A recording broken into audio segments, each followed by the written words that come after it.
Okay, we're live. Hey, everybody. Hello. Thanks for stopping by for another session of the Hands of Death.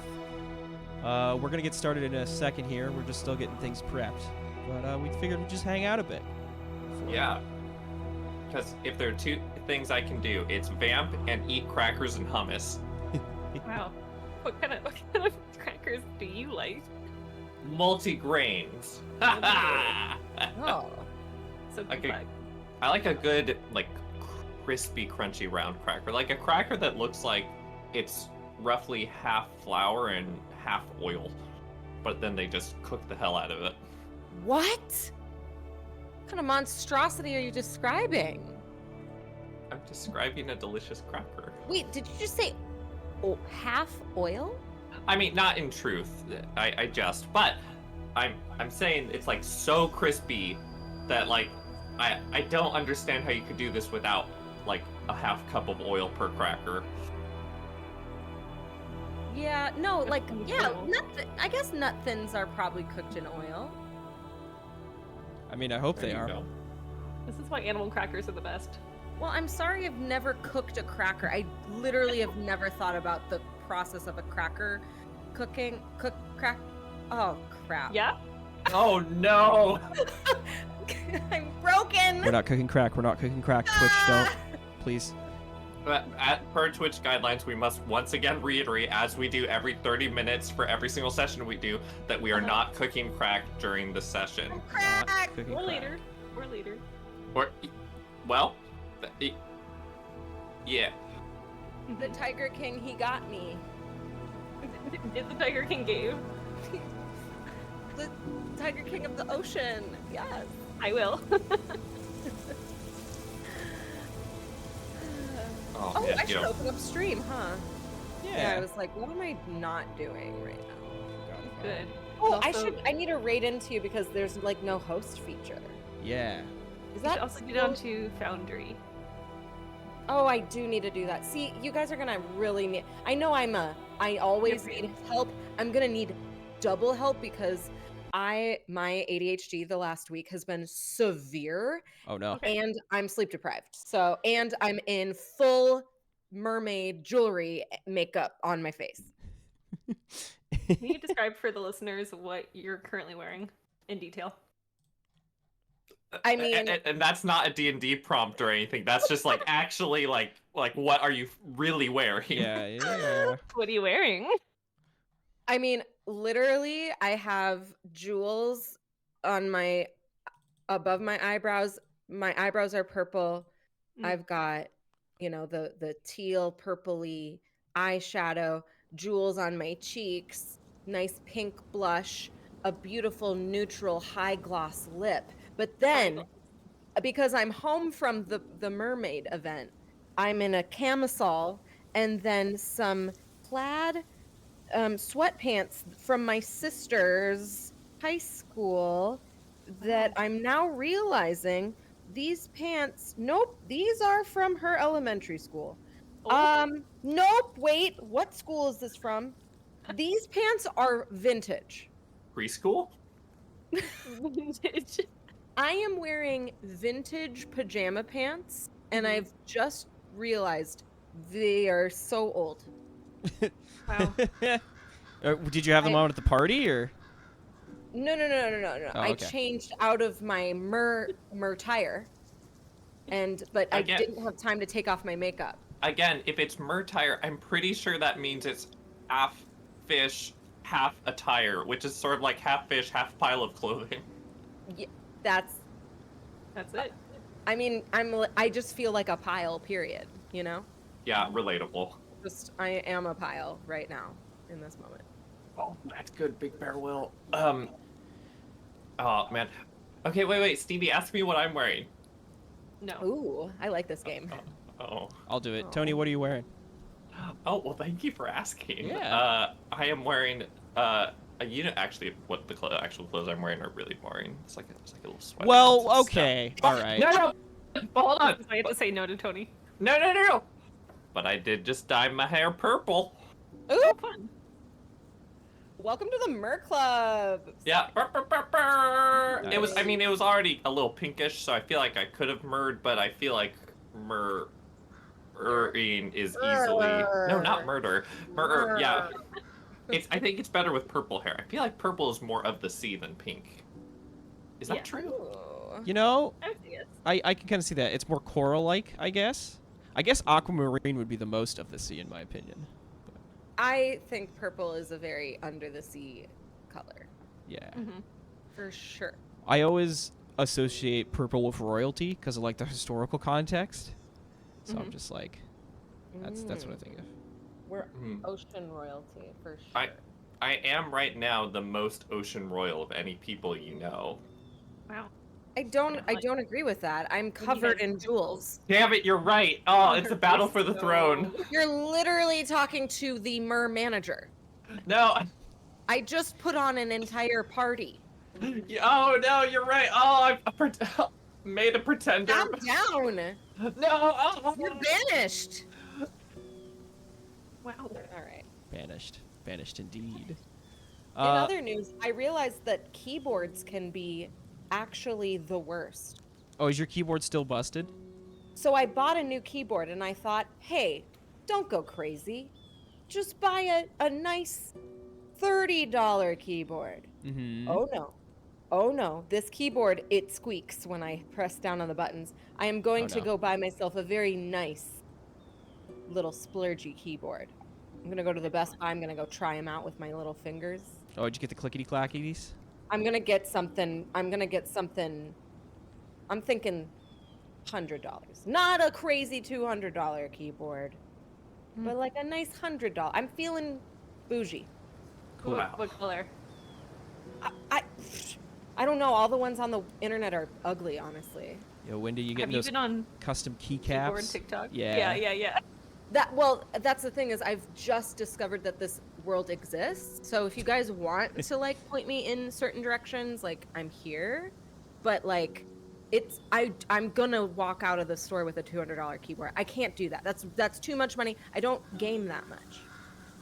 Okay. Chat, help Wendy not walk out of a store with a $200 keyboard. Put suggestions in the I'm comments. feeling a little bougie, but like not too bougie. You know, like I feel like the actual solution to this is just to game more.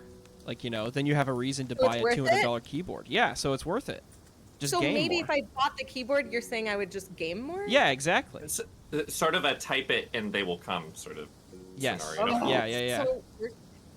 So I should just get get the that. one I really like. Should I just get the Lord of the Rings keyboard, or do Yeah. I get the clackety or the typewriter keyboard? Like, Get the Lord of the Rings keyboard with the custom Lord of the Rings keycaps. yeah, but it's like, what do I do? Elvish or Dwarvish? Why not both? You can do both. I Oh. can. Yeah. Oh, you can no. you can have a ton of custom keycaps. You can Oh, here. no. You ready? I'm gonna make you. Oh, this is bad. I'm being a bad not person. gonna- Here we go. Oh no! All my money's gonna disappear. Man, you know it'd be so funny if like What? you were pulling a prank on your office Frodo, as in literally Frodo from Lord of the Rings, but it's like an office AU, but then you like super glue like the one ring onto like the F key or something, so he can't type his name onto legal documents without going invisible and attracting the Eye of Sauron. That'd be quite the Office prank. Frodo. Who is Office Frodo? It's like Office Sauron, except Sauron's the manager and Frodo's like the Jim of the office trying to make it. Oh my god, and then like you feel the gaze of Sauron upon you as your Yeah. boss walks Yeah. by. Oh no, I'm just describing something that's real. Yeah, it's real. Fuck. Oh my. Here we go. I'm posting a couple of custom escape key keycaps there for you in our Oh Discord. no! Danger! Danger! Oh my gosh, this is so good though. Those are Danger! really good. Holy crap, I Danger! want those Stop. now. These are so Oh. cute. Yes. Oh wait! What? No! Chat, you no. can't see what we're looking at, but just look up like Lord of the Rings keycaps and you'll Yeah. find it. They're really cool. Holy Who even shit. needs money? Right. Who even needs money? I mean, it's $55 for an escape key, but it's custom designed. And like you could get it with the Elvish keyboard, which is, $150. So that's within your budget. Wait, it's only $150? It's Yeah. on sale. So I You're all actually, broken. God, it's on sale. I Why actually, is it on sale? I actually love the Elvish language. Oh, this is not, but this is not. Wow, that actually this will is teach you Elvish. This is Yeah, a it sure will. different keyboard than the one I've seen. This one has like the shards of Narsil on it. Yeah, I want You're the such a dork. I want the I want the like the one with like the red font. I like Tolkien's like red Elvish font. Yes. Yeah. Yes. Oh no. And the coffee's kind of hitting me now, and I'm getting like my heart's kind of going like faster. I think I'm Yeah. in love. I It's think a I'm in love. suspension bridge effect. You got to be I'm careful. getting smitten with this keyboard. Click, click, click. I feel kind of bad that just as you're like on the up and up, I'm gonna have to become Esther and then like say really mean things to you. Bring it. I'm ready. I'm not ready, but you know, that's you can okay. you can get the Narsil key with orange. Oh, that's cool. No. Oh Codex, what? my god. We're doing so good at Stream is role-playing right now. canceled. We're online shopping. No, Codex, what are you doing? When I What? said vamping, I meant we would vamp. Oh, I'm sorry. Were you supposed to run a session? I'm distracted by Lord of the Rings keyboards. Yeah. All right. Keyboards are great. Okay, cool. Yeah, session. Let's do that. So, welcome back, everybody. Thanks for coming in for another episode of The Hands of Death. Hey, Big Bear Will, could you let me know, do you hear, any, like, crackling when we're talking? I do. You do? I can attest. Okay.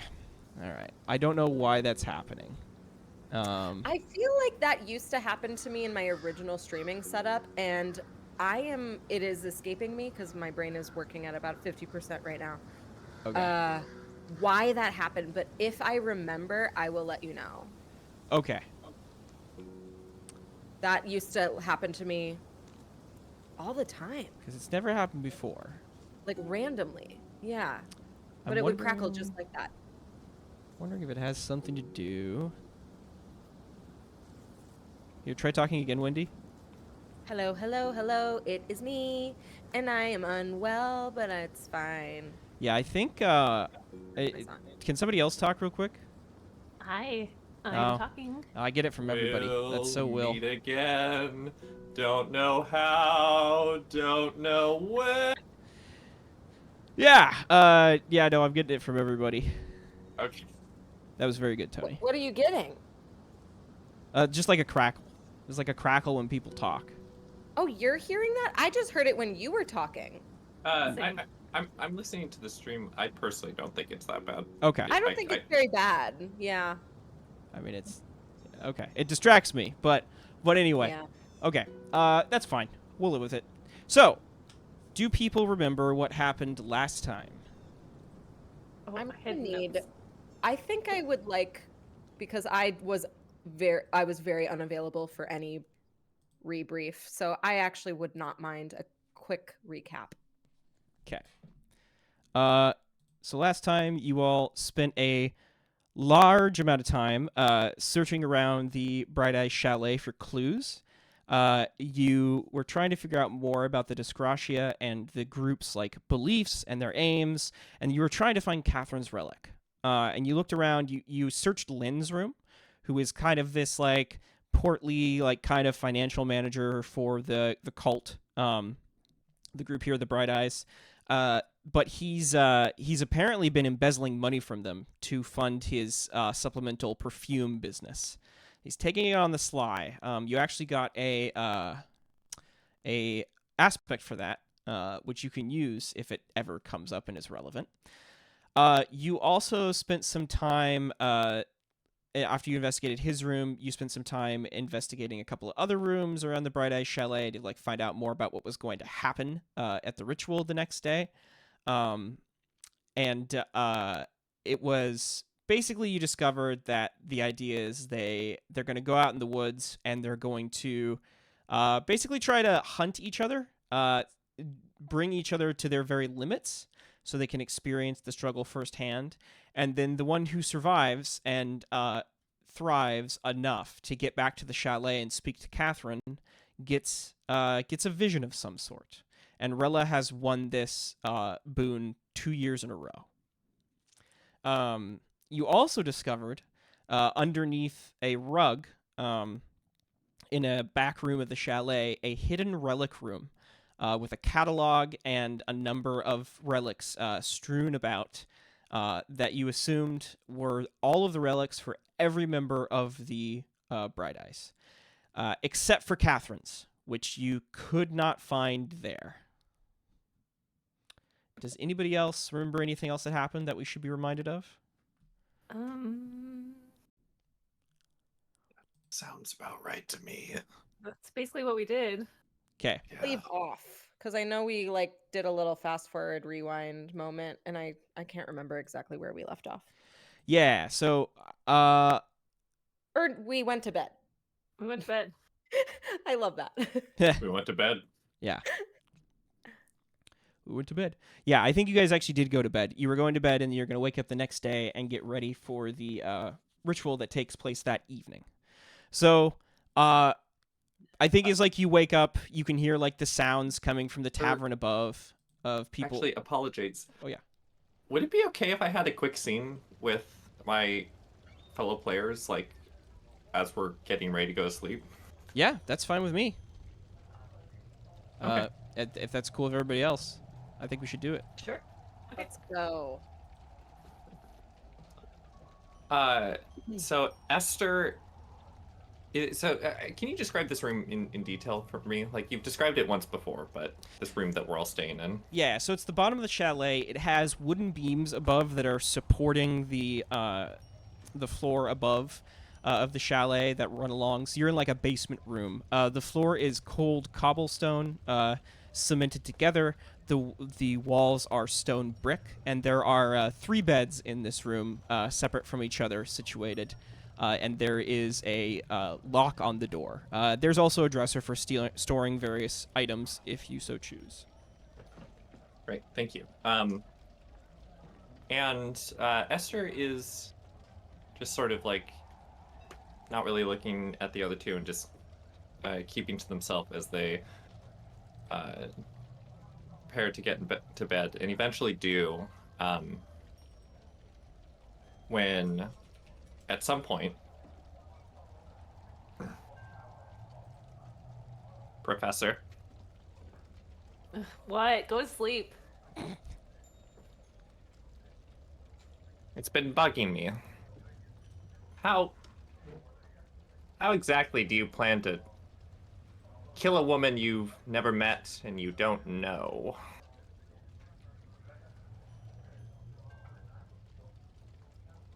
Kill a woman I have never met and don't know. Who are you talking about? The reason we're here. Well, the reason you're here. I'm here to kill Catherine. And?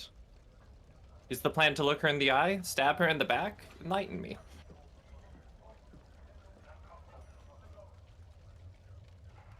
The plan... I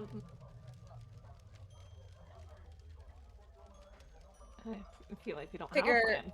We're gonna We've win got to the find right. her relic. We gotta find a relic. That's No. step 1. Gonna win the right, and then I'm gonna,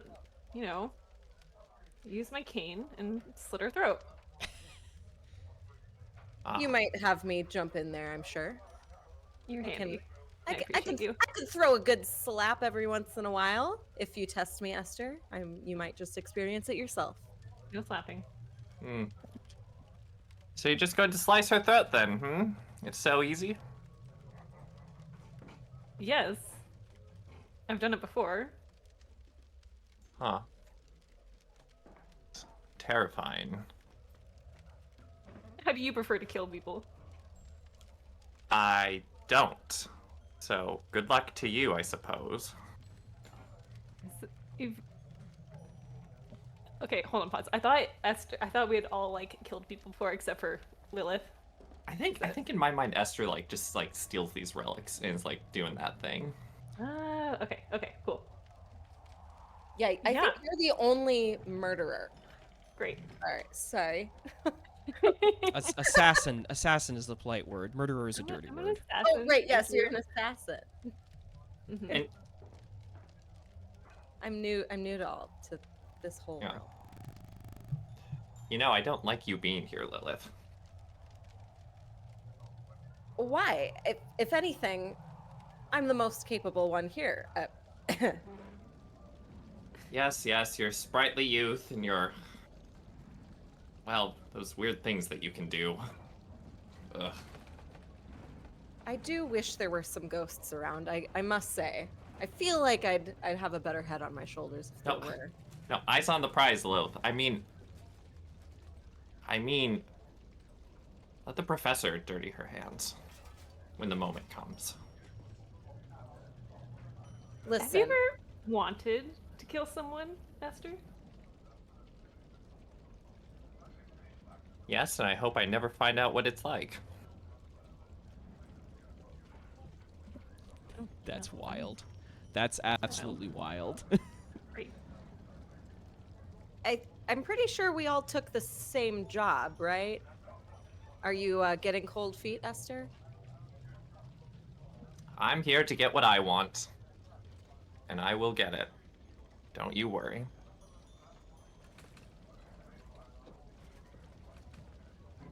Oh, okay. You know what? I think I want to compel Florence Alagard here. Okay. For a fate point. I'm going to compel. I'm too old for this. What Esther's talking about is kind of nuts, right? Like, it makes sense logically, Tony. I'm not saying it doesn't make sense, but it's nuts from Florence's perspective, because she's on a mission with this person who has literally just told you that they're only here for their own aims. They're not here for the sake of the mission. They're not here. They don't really seem to like care a lot about, you or Lilith, or they do, but like in this weird, like bad way. Like, I think you're just fed up. And I think you gotta lay into Esther a bit. Okay.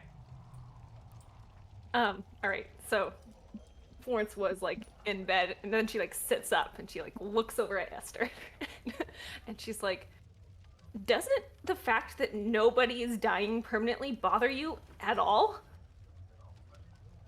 No? So why exactly is it my problem? Why should I care? Oh, I never understood that about you and your cult.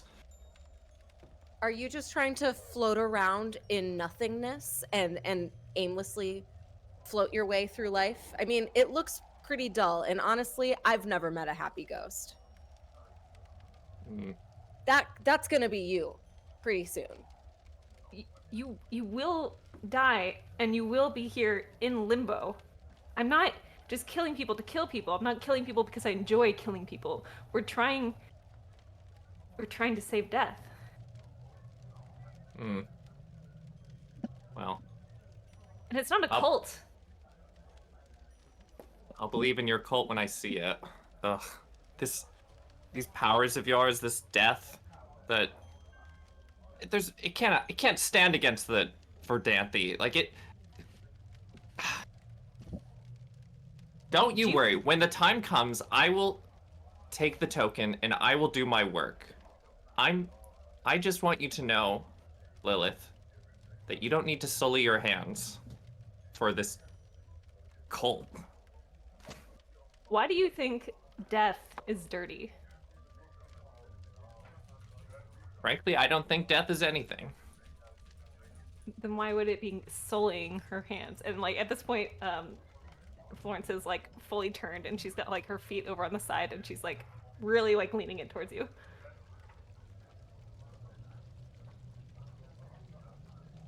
Sorry, can you ask the question one more time? Why would it be sullying her hands if she did give death to somebody? Give somebody to death? Yeah. Or either way, I guess. Sorry. Go ahead. Yeah, give someone to death. I can also, I easily imagine I'm in the middle bed, so I'm looking back and forth between you guys. I'm feeling a bit uncomfy. You should. Well, I haven't killed. Lilith, know that once you do something like this, you can't take it back. Trust me. You might think, Lilith gets up again, turns to Esther. You might think I'm just some stupid kid, but the things that I've seen and the things I've experienced, those matter. And I know deep down that these people are nuts. I mean, I think we can all agree on one thing. This is the cult. I've made my choice, and I think you're gonna just have to buck up and watch me kick some ass because I'm ready. Lilith gets into bed, puts her head on the pillow a bit aggressively. I think Esther goes to sleep. Yeah. That was great. Okay, the next morning you wake up. You can hear the creaking of feet on the floorboards above you.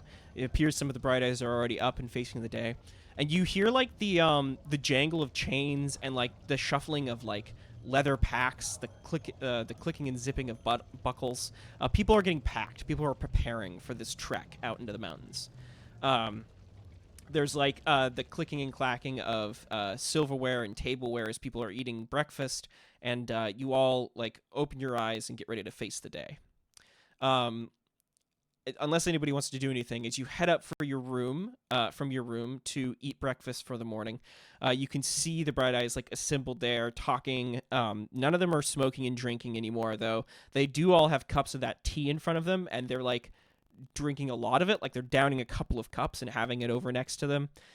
And then they're just like, some of them are talking, the rest of them are like staring stoically out the windows of the chalet, looking to the snowy wilderness beyond. Is there anything anybody wants to do with any of the characters we've seen so far before the ritual begins? Otherwise, I can just skip ahead. Or is there like something else you folks want to do in regards to like what you discovered yesterday or anything like that? I'm itching to get my hands on a weapon. I don't know what the weapon, like, I'm curious what the weaponry situation is like. Like, is this mission, does it come with equipment? So it looks like all the Bright Eyes who have equipment brought it with them up to the chalet. We can say that you have some equipment of your own. That's fine. Let me take a look at your skills here real quick. So usually what you could do in this case, if you need something like really specific, you could spend a fate point to manifest it, right? But I think it's acceptable to say that like you have some weapons on you, especially because you're wearing the death masks, you're disguised as members of the cult. I think if anybody wants to have weapons on them that they brought with them, it's totally reasonable to have those. If you want extra things like traps or like maybe spare supplies or something else, you could spend a fate point relating to your concepts or your aspects to manifest that. Okay. I mean, I still have my little bag of herbs, so I feel good with that. Yeah. You'll probably also want like you could have a pistol, you could have a saber, you could have stuff like something like that too if people wanted those. Florence has her sword cane. Esther, do you have anything? I have that single Derringer, but it has no ammo. Okay. I mean, you could have ammo for it if you wanted, but it doesn't. Okay. Could I as part of like my my wearing the mask, am I given a weapon of some kind? Do you want to like randomize? Do you want to give me a weapon? No. We can say Lily brought one with her, but the Bright Eyes are very much about self-reliance, so they don't hand out anything to anybody. Everybody, you notice that everybody like brought what they were going to bring. Excellent. I think do we all agree that it's realistic that I carry a dagger? Is that yeah? I think that's pretty normal. Talking about like I think that's throwing daggers, or are we talking about like just a single one? Are we talking like a stiletto? You could mean. You could get a little more crazy with it too, because like the whole point of this mission is that you're here to kill somebody, right? It wouldn't make sense if your characters didn't have the tools to get their work done. Right. Can I put cane sword and stunts, or is that just something in inventory? Just put it in inventory. A stunt would be like, I do something special with my cane sword. That's right. Okay. I lost my. Hold on. But I like how like one power level lower than this game that we're playing is that the cane also being a sword is a stunt. Yeah. Fate assumes that your characters are competent, so yeah, just this is probably a good time actually. Let's say while the Bright Eyes are getting ready, you're also getting ready. So like, look through your packs and like tell me what you brought. Remedy, is this supposed to be like a multi-day sort of thing? As far as you understand it, the ritual takes place from it takes place over a 24-hour period from nighttime to the next nighttime. All right, then. But Florence is definitely bringing food. somebody could win and like win, before that. Yeah. Food? Okay. Spare food. Mm-hmm. Cool. And I have a small dagger that I've been carrying around forever. As far as a more fantastical weapon, I mean, I'm a sucker for bow and arrow. I'm a little stealthy, so I like quiet weaponry. I don't know how you guys feel about that. That's fine with me. You could have a crossbow. That would be more in keeping with the times and also be somewhat quiet. Perfect. Crossbow. Oh my god. Yeah. That's Holy hardcore. shit. I love it. That's Is that the same power level or one power level up from the cane is also a sword? I love it.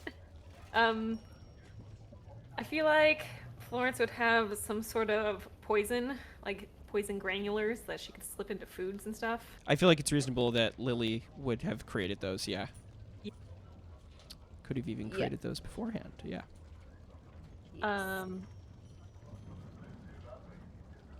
Yeah, that's what. I don't think I'm gonna bring anything else. I think that's what she's got. Okay.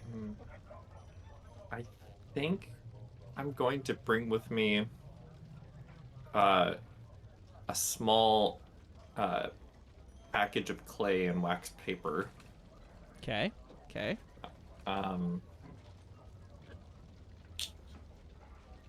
Gosh, God, I I think have that an might be it. emergency blanket.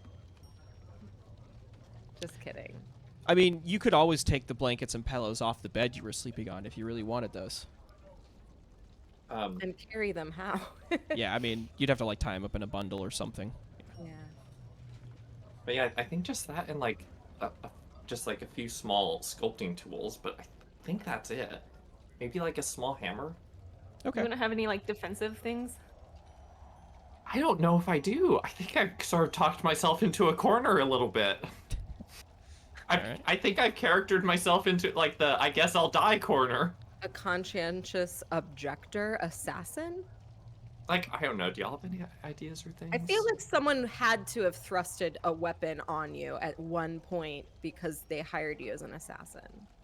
Well, I think the Derringer is something I don't feel a need to go into details, but like I feel like that's something that at some point in the past someone made Ester carry it around, but I don't think they ever intend to use it. The way I see it. Oh, sorry. Go ahead, Tony. Anyways, that's how I thought of that. The way I see it, the primary reason that Ester's here is because of their ability to manipulate the relics, right? Like, Right. that is a huge boon. Yeah, that's kind of what I'm thinking too, which is why like I simply have some clay and some sculpting tools. It's not unreasonable for you to have a weapon though, but yeah, if you want to play it that way, I'm not against it. I think I'm dangerous enough, like surprisingly. Okay. Ooh.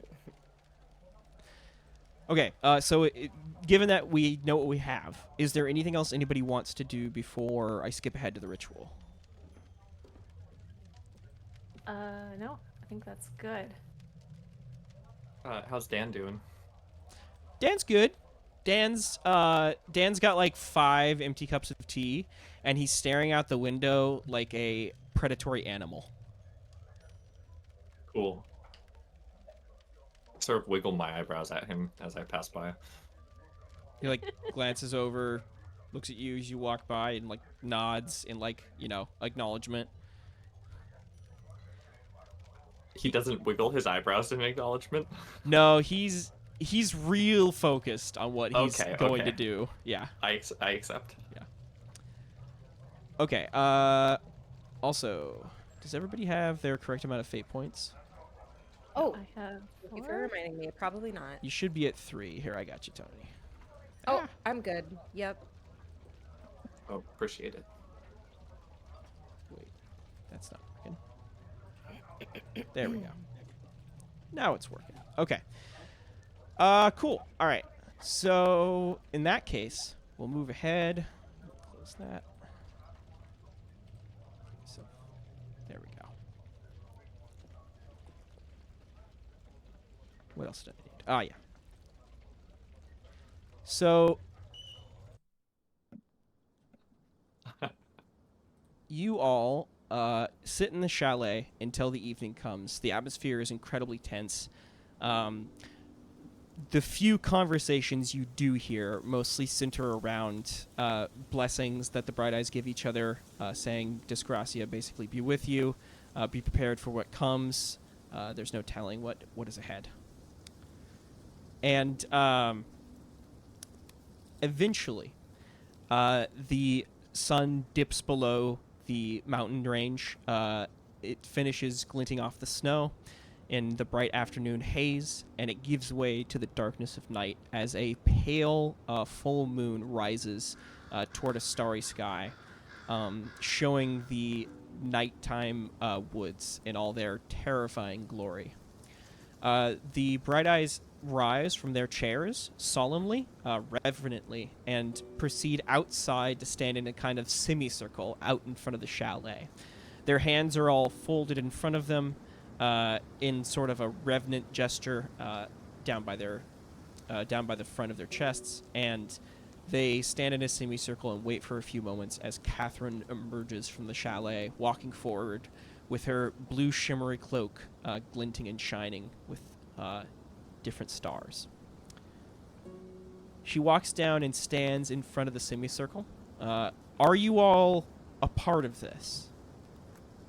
Oh, I think so. Yeah, I think so. Okay. Looks over everyone, sweeps her eyes from one end of the semicircle to another, and says, "The time is upon us, friends. Steel yourselves." You hear like the slight growl of Theodore come from the side of the circle as Rella like pats him on the head and scratches behind his ears. Do your best. Remember, the only one you can trust is yourself. I will be waiting here for the first to make it back. Once somebody reaches the chalet, I will send up a signal to let you all know that the ritual has completed. Whatever happens to you, I hope you find the answers you're looking for. She bows her head slightly and turns and walks back towards the front door of the chalet and stands in front of it. You all see Lind as well. He's like standing there. He's kind of like panting a little bit. He's like scratching the back of his neck. He looks nervous. He's got like sweat running down his face. And Catherine stands in front of the door to the chalet, and she says, "As soon as I shut and lock the door, the ritual has officially begun. Remember, you need to wait at least 30 minutes before interacting with any other members. Head off into the woods and come back." And she shuts the door and locks it. And all of the Bright Eyes in the semicircle unclasp their hands and take off like shots into the depths of the woods. You're all getting the sense that there must be some sort of like an established like rendezvous point where like they have to reach that first before they make their way back to the chalet. Oh. I roughly follow Marcus. Okay, sounds good. He he's like feeling a little worse for wear. He's still got like a bandage around his head from where he fell down the stairs. So he's like kind of like dazed and like striding forward into the crunching snow. Jump scenes here. Let me ask: as people are walking off, are they like completely silent? No one is speaking to each other. They don't walk off. They like break from the semicircle in a dead run. Like they just like everybody like dashes off into the woods and trees. But they are silent as they run.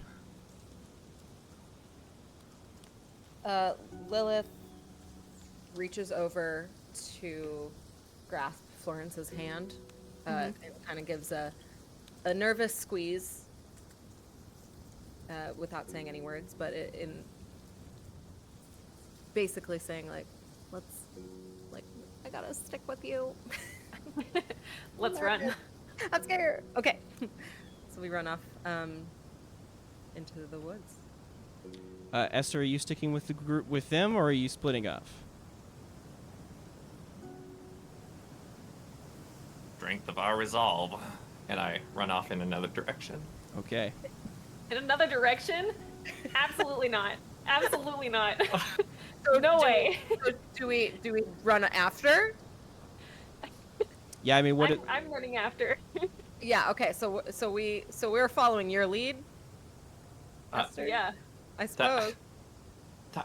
What are you doing? What do you mean, what are you doing? What are you doing? Keep your voices down. I'm not. My voice is well down, Lilith. We have to stick together. We're a team. The whole point of this is to not be a team. We're not actually in this. No, we're not in this. Otherwise, we would die to a cat. Of course we're not in this. So why are you trying to separate us? So that we have even a little bit of a chance. What are we doing? Florence just shoves Esther, and it's like, stop being an idiot. Yeah, I mean, you shove. You give them a shove, and a couple of the Bright Eyes who are like nearby as they're like running off see that, and they go, "Hey, 30 minutes," and they keep running. We land in. I would have to make some noise if you weren't so precocious. Find me later by the tallest tree. The tallest tree. Yes, the tallest tree. It's right over there. How do you know? I don't know if you've seen our surroundings. There's no trees. Wait, we're in the woods. So We're in yeah. the mountain. So you're running off, like the woods give way to like these high snow mountain peaks that like carve and jut out of the landscape like jagged teeth over the light of the moon, and you're charging off over this snowy hard ground. Several of the Bright Eyes split off and start like heading into like deep mountain crags and stuff, running past. You see Rella for a moment, like running into the darkness of the mountain passes, and then she's gone. And you notice, like as she's running, she hops on Theodore's back, and they both like go charging off as she rides him off into the distance. Lind is like huffing and puffing behind, and like bends over every now and then to like catch his breath, and then stands back up and stretches and like keeps running forward. The tallest tree to the east, okay? You do remember seeing a rather large tree when you arrived on the first carriage, so I guess that makes sense. Thank you, GM. Is the Thank you, rendezvous GM. point? Yeah. Thank you, Chef. Yeah. Yes, Chef. I know what that means. Okay, so if that's the case, it's not out of the question to say that you all could rendezvous and get there within the 30 minutes. It's like kind of a little bit away from where the rest of the Bright Eyes. Well, everybody's going off in different directions. So, yeah, you can get there. You can get there. Is there any physical indication, or is there something that if I was to look around that makes it obvious as to like the point in which we're supposed to reach prior to returning back? No. Okay.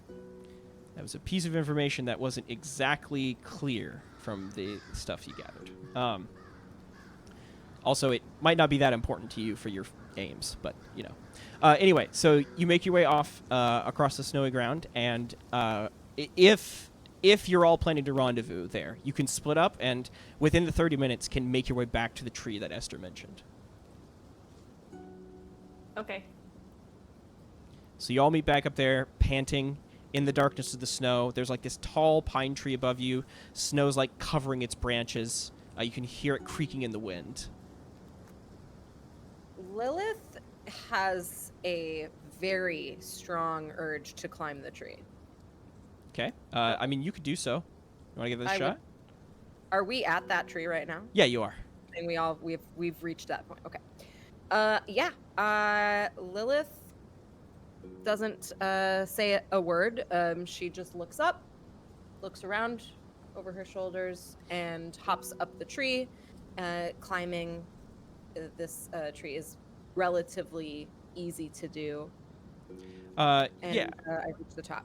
And just for the record, Esther, panting, like completely out of breath, like just grabs your shoulder, Florence, and says, "Thank disgracia for youth." Lilith, could you okay, that's not important. So you scramble your way to the top of the tree. It's quite high, and you can feel like the wind whipping past your ears as your hands like close over the cold snow that's on the branches here. And every now and then you feel your foot like slip a bit on the like ice covered trunk, and then you like catch yourself on a branch. It does make some noise as you're going up. You can hear the branches like cracking, and you crawl your way to the top to see a pretty good view of like the mountain pass and like the chalet and this like deep valley that carves through the mountains here near the chalet, where you would imagine would be probably pretty perfect for like a place to go skiing, which is probably why the chalet was built here in the first place. So like the mountain passes act as natural slopes that descend down into the valley below, and that would make for very good runs. You can see like ants scattering from some sort of like repellent chemical, a bunch of little black dots that must be the bright eyes heading off in different directions to see where they're going. And you can see that a large group of them, a cluster, seem to be heading northward towards this like single. There's a part of the mountain pass that like curves down and then juts up, and you can see that there's it's far away, but you can barely make out this like wide cavernous entrance down there. Okay. I climb back down the tree and report back what I've seen. Are we trying to go? Oh, this is Lilith speaking to the group. Are we trying to go be a part of a smorgasbord? That was not in character. I'm sorry. She wouldn't say that. Try again. Rewind. Child, smorgasbord? I don't know. I heard it in the streets once. In the streets once? I went to Germany. I don't know what kind of word that is. Germany? German. Is it German? What's Germany? German? Yes. So yeah, it appears to me that the majority of the group is heading north. Yeah, Oh, specifically towards that. Specifically towards that cavern I mentioned. Sorry, go ahead. I didn't notice lion lady. You know, while you're up at the top of the tree, if you want to make a roll to try to spot Rella, you certainly can. I definitely want to do that. Yeah, let's roll. No, I think we should leave it to fate to see where the big scary cat lady is. I mean, if we're rolling, Please we are roll leaving for it to fate. Please roll. Yeah. What do I roll again for that? Notice? Or It depends. Yeah, in this case, notice is exactly what you would roll, and I'm gonna pose with Rella's. Rella's or Theodore's? Rella's. I'm gonna Okay. pose with Rella's lore, which is her survival skill in this case. Okay. So here we go. Okay, not a great roll from me. Oh, not a great roll from you either. Okay, so I'm winning. I'm winning by 3 right now. Holy shit.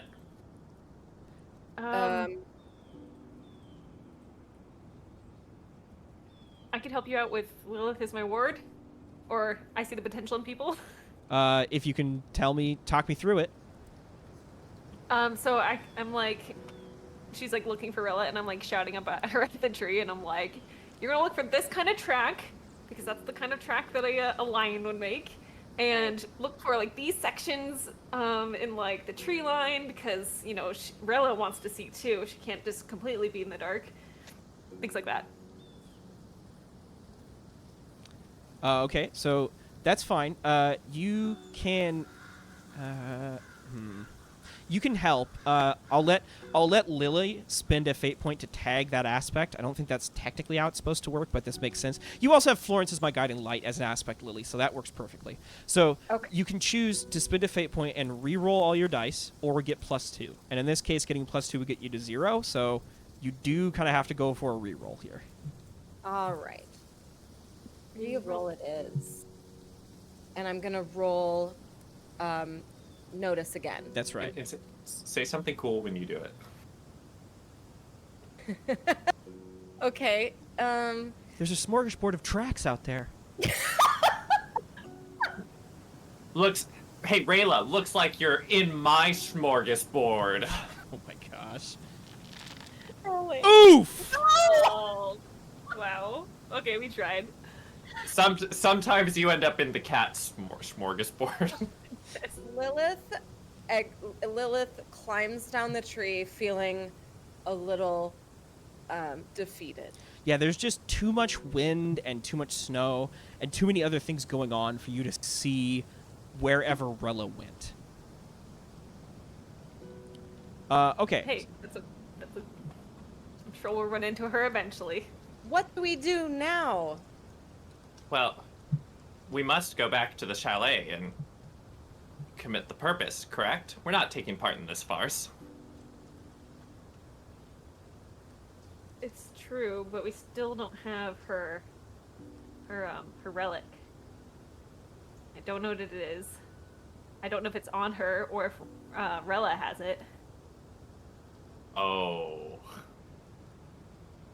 So we Oh, Professor. Oh, no. What? That's the smartest thing I've ever heard you say. Why are you Oh, like this? no. Why are you like this? I'm so annoyed with you. No. All right. Let's go hunt a cat, woman.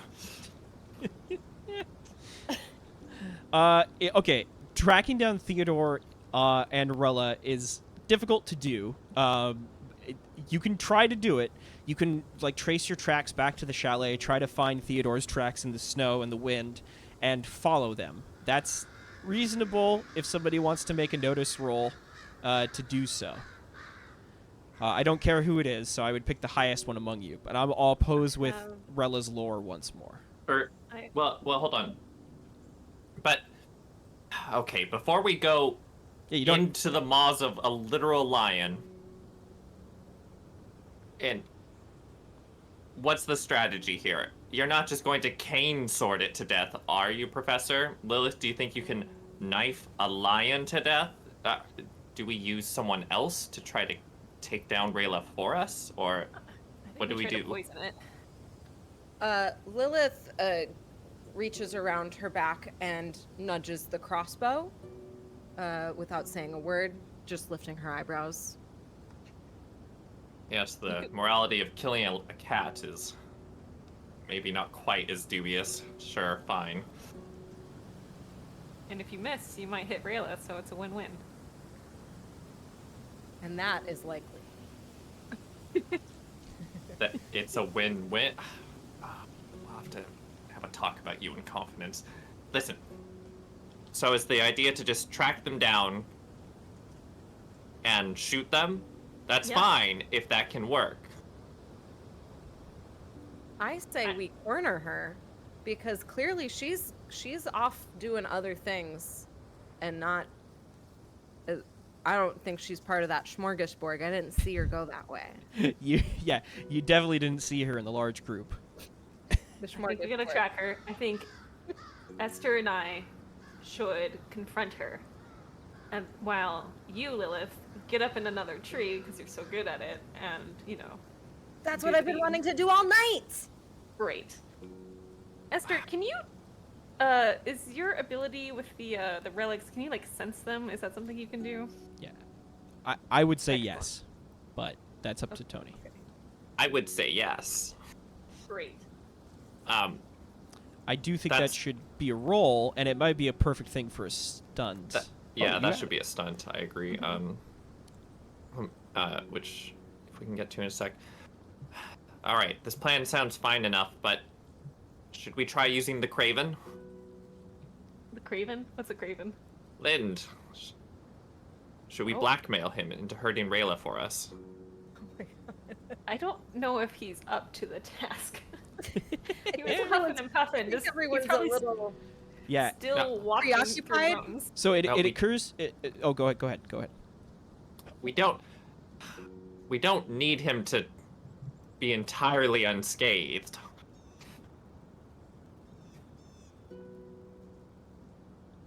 So it occurs you to all that he might not be up to the task of hurting Rayla or the cat, but he may very well be up to the task of acting as pretty good bait. It's true. What is their relationship? Do they like each other? I don't remember. No, not really. No. I don't think they do. Okay. No, In I fact, Rayla- exposed them. Yeah, I exposed them. Cool. Lind as someone who was embezzling last time. Yep, you did. And so Rayla, in fact, might Okay. even have a reason to, like, hate him, like, very specifically. So if we find Lind, we will likely find. Yes, Rayla. say, Lily, you're doing so well. Keep going. I'm almost proud of you. Lilith remembers all of the drugs she took last session and has a hangover. I forgot about that. All of those powders. Rayla. Okay, here's what we should do. Let's track Lind because his footsteps are clunky. He's not going very fast, but Rayla has every reason to go kick his butt. Am I right? You're right. It's a good plan. Also, I want his coat. Sure. I guess. It's a good coat. Is it his relic? What? No, it's just warm. He's embezzling money. It's a warm coat. Green coat? Isn't your coat fine? No, it's And like Florence picks up like the collar of your coat. It's like don't touch my incredibly high quality coat. That's high Let's quality. go. Lilith grabs both their hands and trudges them through the snow. We've done enough chit chat.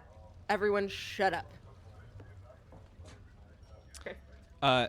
You trudge through the snow, circling back around to the chalet because you assume that's going to be the best place to pick up Lynn's trail. You can try. Go ahead and anyone give me a notice roll. Beat a 0. I've got a +1. Who else has? I do too. I have a 2. Oh, you should do it. You know, this just makes sense if you think about it. All right. Heyo. Oh fuck. Oh, sorry. It was 2. Or it was 1. It was fine. 1. It's fine. It's all recorded. So we got a 3. Oh wait, right. That's how this works. Yeah. Okay. So is this? Sorry, I'm just double checking the stream is still on track. There we go. Oh, it's on.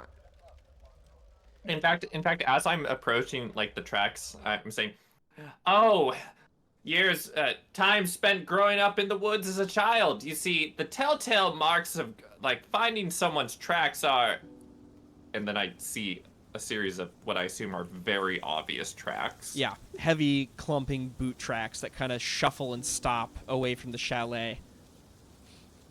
Or I suppose you can just follow a buffoon. It's not hard.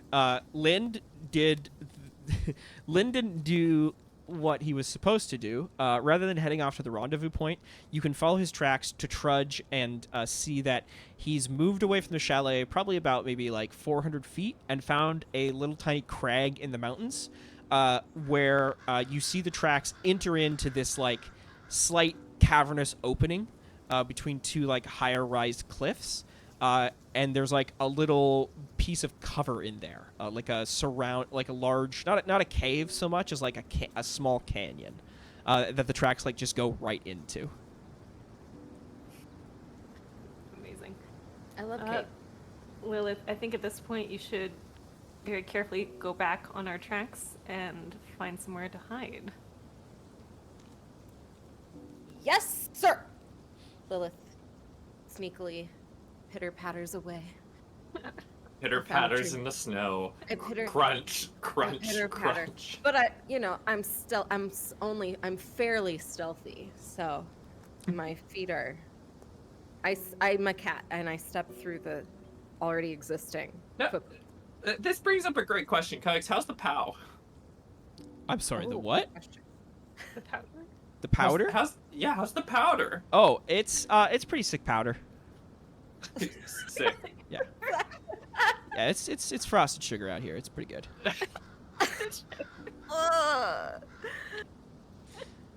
Okay, so Lilith climbs a tree. She gets her crossbow ready. And I'm still within earshot, so I'm assuming I can hear some dialogue. Yeah, you definitely could probably hear a little bit, especially out here in the mountains. What about Esther and Florence? Where are you two hiding? Well, I think we have to go see if we can find Lind. Not to speak to him necessarily, but to get visuals. Okay. The tracks lead into this like cavern, so you could proceed into there. It's kind of dark inside. Mm. Do you want to split up? What? Why would we split up? That's a terrible idea. 2 old minutes.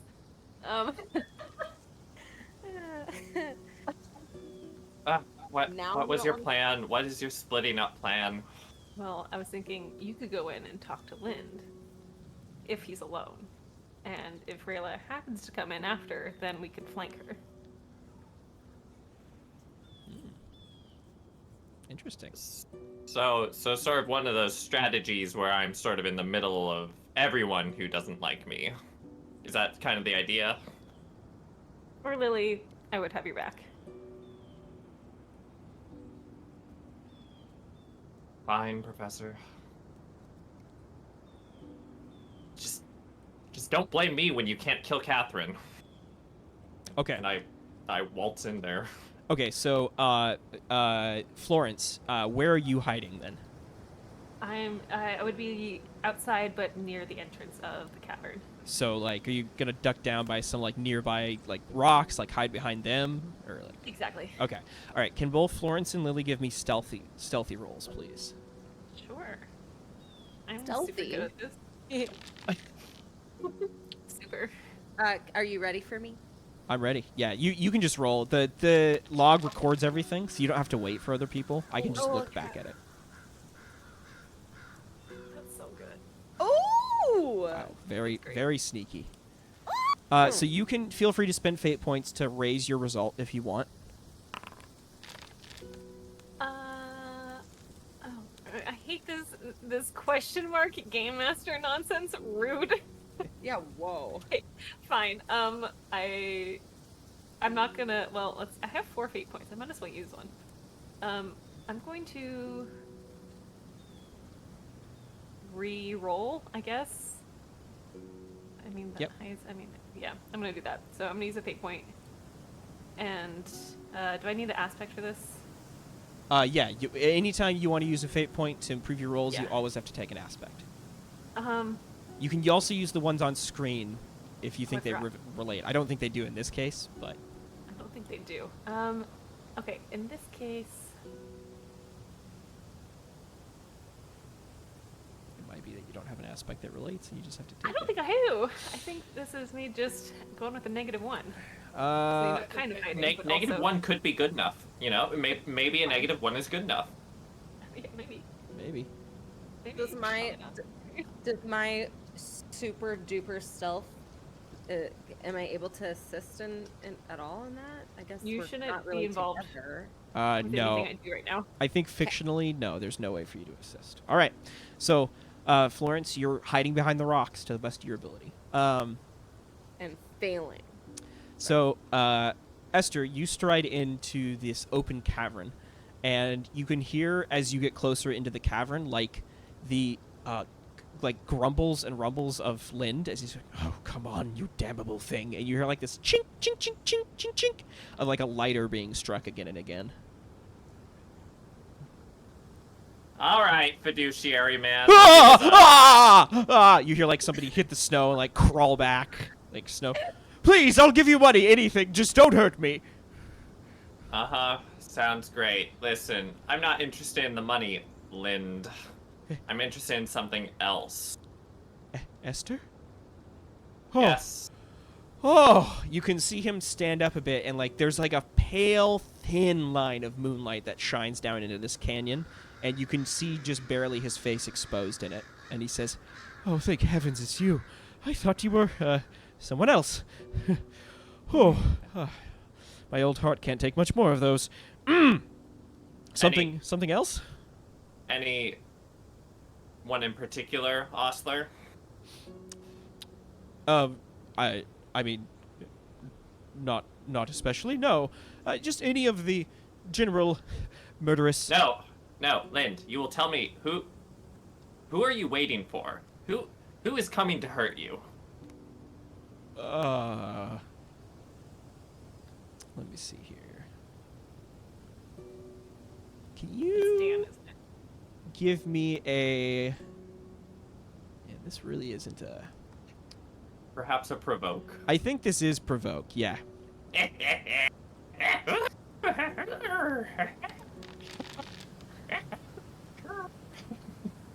4, baby! 4. Okay, let me just double check. I did this wrong last time. I want to make sure I get it right this time. Give me the skills.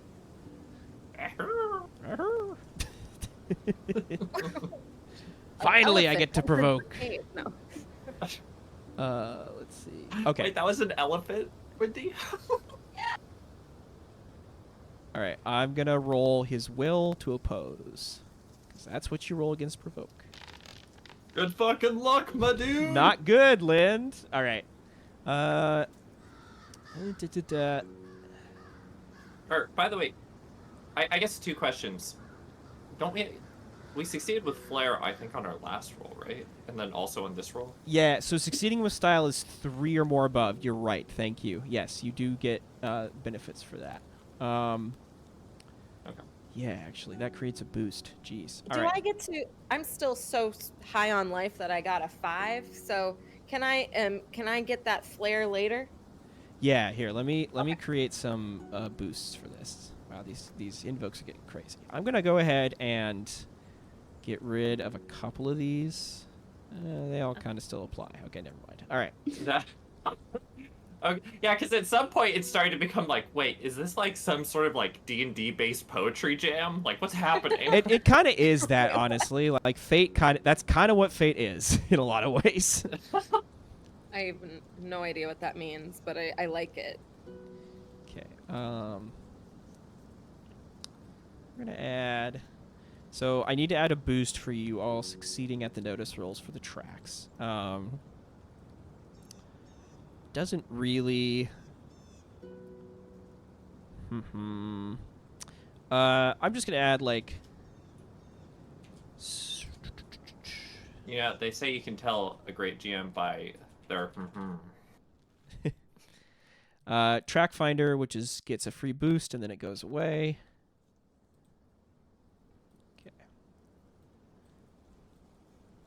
Ooh, can the one I just got be something fun like timid little man? Sure. Yeah. That's fine. Let's see. But hold on a sec. I'm still figuring out Lynn's result. Okay. I need one for Lily succeeding, which is a good hiding spot. That makes a lot of sense. I need like 2 minutes. I'll be right back. Yeah, go ahead. So these things that say 1 free invoke, they don't cost a fate point to use. But they act as if you had spent a fate point, right? So +2 or reroll. But they disappear once you use that free invoke. They're called boosts. Okay. I got it. Okay. And then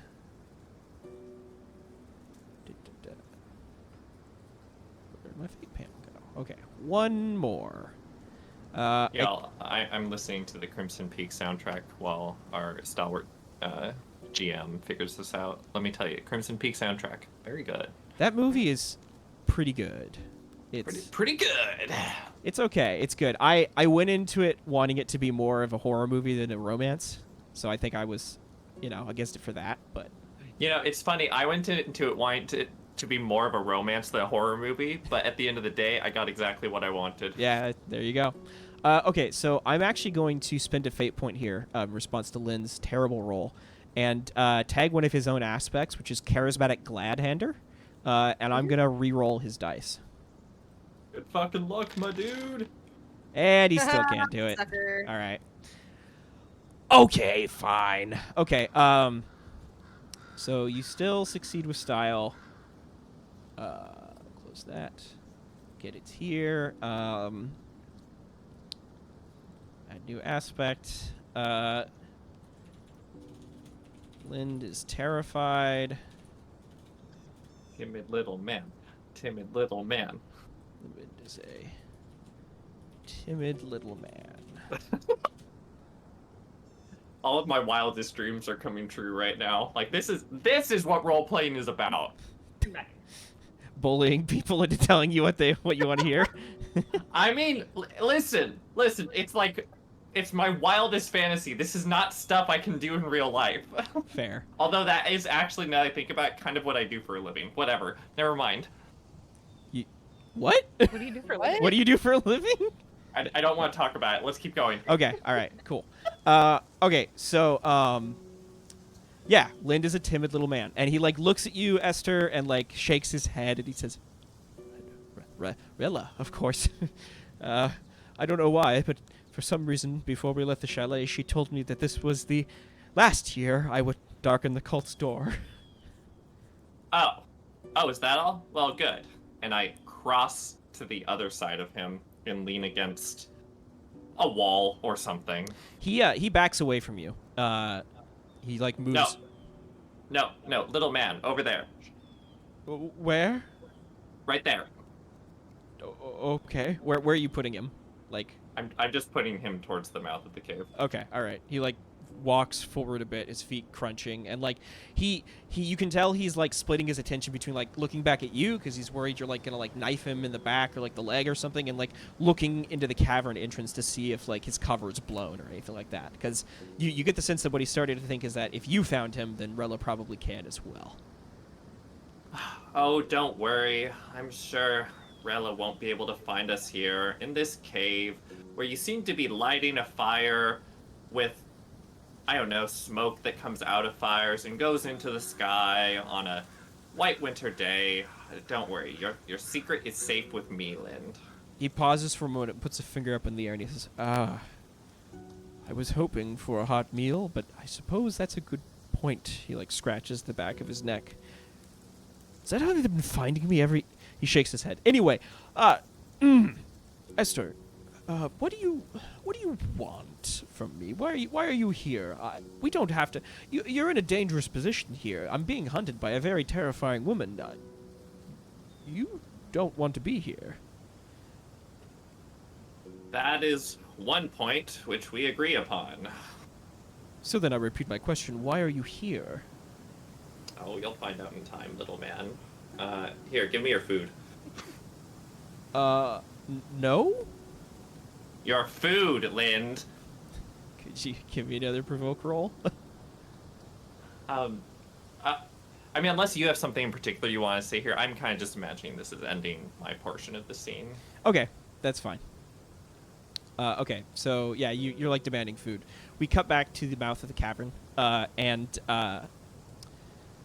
it doesn't take long, Lily, for you to notice first the prowling, hunched form of Theodore curling around the side of the mountain pass down towards where Lynn's cavern entrance is. You can see Rella crouched low, her shoulders up, peering through the lion's mane directly down through the snow-covered ground. And she's looking directly ahead, scanning the area for any signs of movement before she proceeds down towards the cavern mouth. towards the canyon mouth. Okay.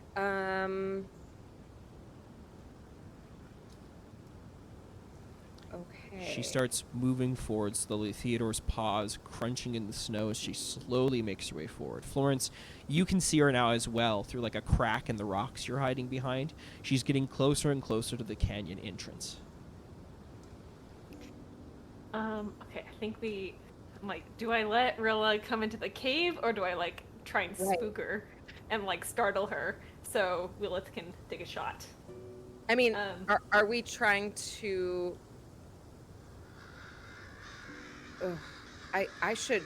I mean, I'm in a really good spot. I mean, I have a straight shot at her. I could.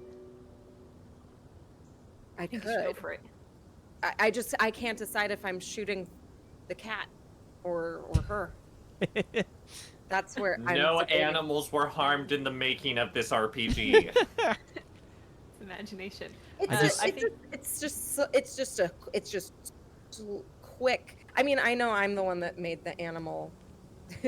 I'm the one that said no animal cruelty, but a quick, easy shot is a.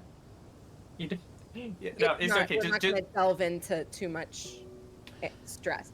Okay, I have a question because I'm about to do an athletic maneuver for the first time, so I'm assuming is me shooting my crossbow one action, and do I require, or I guess I would require a roll for that. So what will happen is if you choose to go into this, we'll resolve your crossbow attack first if you shoot, and then we'll go in, assuming that doesn't kill Rilla immediately, which it might not. We'll go into or Theodore immediately, we'll go into a conflict, which is a special procedure in Fate that happens whenever two groups are trying to like do direct harm to each other. I have a two move that I want to do. Okay, that's fine. We can probably resolve that first before the conflict truly kicks off. But after that, we'll go based on notice values. Yeah. Wait, sorry, team. I'm all about this happening, but just quick question: what was the point of me going into the cave? To keep you safe. Oh, well, that's just good character building, Professor. Because you're useless in a fight. Man, RPGs are cool. I'm having a great time. Kick some ass. Okay, great. Okay, so I have a straight shot. Where is my tree in relation to Rilla exactly? Can you describe that to me one more time? Yeah, so assume that like the canyon mouth that like Lynn's inside, assume that's like a point on a map. Your tree is about maybe like 10 feet southeast of that, and you're like high up in it. And Rilla is like maybe 5 feet away from that point, proceeding towards it. So I'm like 5 feet away from her, is what you're saying, but I'm up a tree. You're about 10 feet away from her up a tree, yeah. You can see Florence crouched behind a rock. That's like, so it's like Florence, a rock, and then Rilla and Theodore. Florence, a rock, the cavern entrance, Rilla, and Theodore. And then you're like up a tree, like watching all this. Okay. Car hand, hook, door hand. Sorry, what? Keep going. Okay. Okay, well, I'm going to make a judgment call. I want to shoot the cat. Okay. I think that's a good idea. So I am going to, I guess, roll? Yeah, so you're going to roll shoot, and then I'll oppose with, I believe I oppose with athletics. Did you want to do something else, though, first? So what's your full plan before we do anything? What's your entire plan here? I want to shoot the cat and then jump on Rilla. Okay, cool. I would love to help you. Can I throw some pebbles or something and like distract them? I would love for you to do more than that, but okay. Yeah. So like your idea is that like your idea, Florence, is that you're going to pop up, surprise them, like throw some pebbles, and like in that shock and awe, Theodore gets nailed. Okay. I'll say that gives you a +1, Lily. And when I was like choosing my skills, I didn't have any intention of having like a crossbow. Mm-hmm. So I'm kind of regretting that I wouldn't have, like, if I knew I had a crossbow, I would have given myself more. I would have given myself some Sure. skills. Are there ever opportunities to change those? Yeah, so skills can be leveled up later on. You can level them up later on as well. And also, if you want, I'll let you swap out one of your current skills for shoot if you just want to rebuild your character. But then you're locked. You can't swap that out from then on. Right. I'd let anybody do that as long as it's like, you know, something reasonable. I did that session 1 without saying a word. Yeah. Well, what if, and I guess I'm going to ask everyone, because right now I'm holding skills in physique, athletics, and fight. And I think it feels fair that I would take one of those and put it to shoot, but I don't know or really care which one it is. So I'm asking for your guys' advice. So fight is the skill you roll when you're doing melee combat, right? Like sword to sword, dagger to dagger. So if you ever get close, you're rolling fight. Physique is your strength, so it lets you like lift things, shove open doors, shove people, right? It also determines your physical stress, which is basically like how many hits you can take before you have to start taking consequences, which are bad. You don't want to take consequences. And then athletics is really good for dodging hits in fights and when somebody tries to shoot at you. So take your pick. I'm going to switch my physique to shoot. Okay. I think that makes the most sense. Okay. So yeah, drop the physique by 2 and then put shoot at 2. Okay. Thank you. I think you Better. should- Now I would like, so I'm going to roll for shoot and I'm going to aim for the cat right in its pretty little skull. Okay. From So the vegetarian. I need to You have oppose +1. with Theodore's athletics. And should I use my good hiding spot as like a boost? You can, yeah. So I think it makes sense. you can wait until you roll, and then you can spend that free boost, and it's as if you had spent a fate point. Got it. Okay, I will. Yeah, I will not do that yet. Okay. All right. Here we go. Okay. Go ahead and roll your shoot, and I'll roll Theodore's athletics.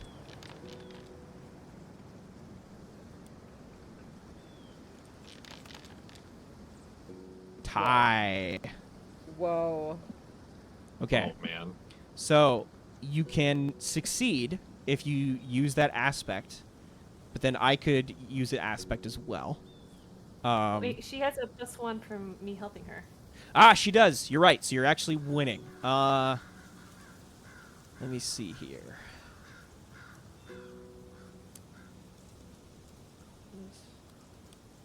That's right. I'm going to tag one. I'm going to use a fate point, and I'm going to tag one of Rella's aspects here, which is Beast Tamer from the Ascended Army. It's her high concept. She's fought in wars, and her and Theodore have fought in wars together, and they are aware of ambushes. And she already knows that Florence is there. So she's ready for this surprise attack, and she responds in kind. So I will take this opportunity to... You have a free invoke. I'm going to re-roll my dice and try to get so high that you can't beat me. Ooh, exciting. Oh, this is so rude. Ha! Beat a 5. So you're at 4 with Florence's help. You need to beat a 5. Okay, so I can use my good hiding spot to boost me up too? Yes, you can. Yeah. Is there a different route that makes more sense? That's what makes sense to me. That's a good route. Yeah. I like that route. So is that going to cost me a fate? Or no, I have a 1 free invoke. You got the free one. Okay, yeah, I'm going to do that Okay. because I refuse to take no for an answer. Okay. So it won't kill Theodore because it will take off one of his physical stress boxes, right? So he'll probably get grazed by this shot. You would have to get a higher margin of success to like actually knock him out. Yeah. Okay. All right. So What if it was like a full-on puncture, not a graze, but maybe I didn't maybe I didn't get him in the head. Yeah, you missed like a vital area. Yeah, that's fine. Right. So this Okay. crossbow bolt streaks down out of the trees and just thunk right into Theodore's like the side of his like neck, right behind his ear, and like the great cat like roars. Like you all hear this like lion's roar. Esther, you and Lind hear it like echo down the cave. Lind like goes, "Oh no!" and like puts his hands over his head, like cowers in the corner. I just grab him by the shoulder. Steady, man. Rella immediately like does this side flip off of Theodore. Like she kicks off with her left foot and does a side twist in the air to land in the snow. And as she does that, Theodore bounds forward and lunges directly for you, Florence, and we'll go into a conflict. While my bow is flying through the air, I've already jumped down the tree and I've grabbed my dagger. So can I roll No. athletics? Yes, if you could. No, what? No, stay in the tree. Beat a 2 for me if you could with athletics. No. Remember, I told you I want to do a 2. I want to do a 2-for-1 attack. Yeah, you Yeah, but absolutely. more than one arrow. No, Well- listen. No, I think Rayla it's- just did like a sick backflip off the lion, and like I think Lilith needs to do what she needs to do. Yeah. I'm feeling sprightly, and I do what it takes. I'm a fighter. Yeah, go ahead. So I'm gonna roll athletics, Yeah. or yeah. Yeah, roll Or athletics is for this me. a fight? Go ahead and roll athletics for me. Okay. The idea is that that's right, you wanted to jump on Rella. Yes. I okay. want to jump on Rella. Yeah, roll athletics. I'll oppose with her physique. Okay. Fuck. We'll be tied. Sorry. So, she sees you coming. I'm gonna spend another fate point. I have 2 left. I'm gonna spend another fate point to tag her Beast Tamer from the Ascended Army trait again. She knows how to handle people leaping at her, and I'm gonna kick her up to 6. Beat a 6.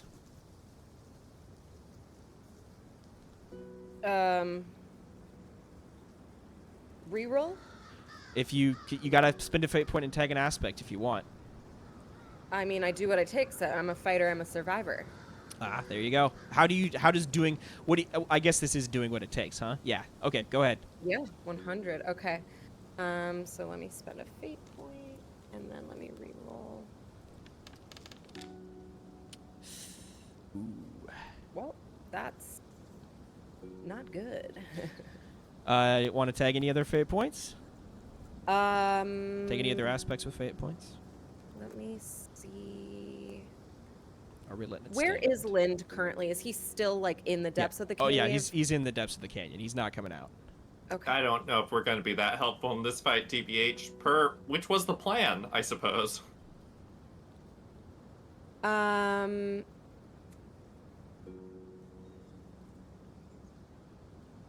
Okay. Oh, this is. Huh. You might just have to take the failure here. Right. I think Okay, I'm gonna try something. It's outside of the box. You guys just let me know.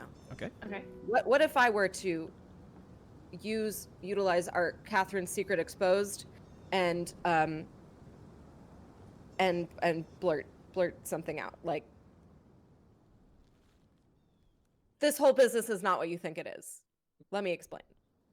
Is that Oh, so or are we in the okay. middle of a conflict at this point? Yeah, so like that could I don't think that's what my character would do, to be honest. but- Okay, then I don't think you should do it then. But at the same time, like Okay. I think that can work perfectly fine, like later on in the conflict. But I think for this action, you're trying to actually like grapple her, right? You're trying to like grab her. So like it doesn't really Yeah. help you do that. I don't think. Yeah. Slitting of the throat was what I was kind of going for. Sure. Yeah. Okay, I will take the failure.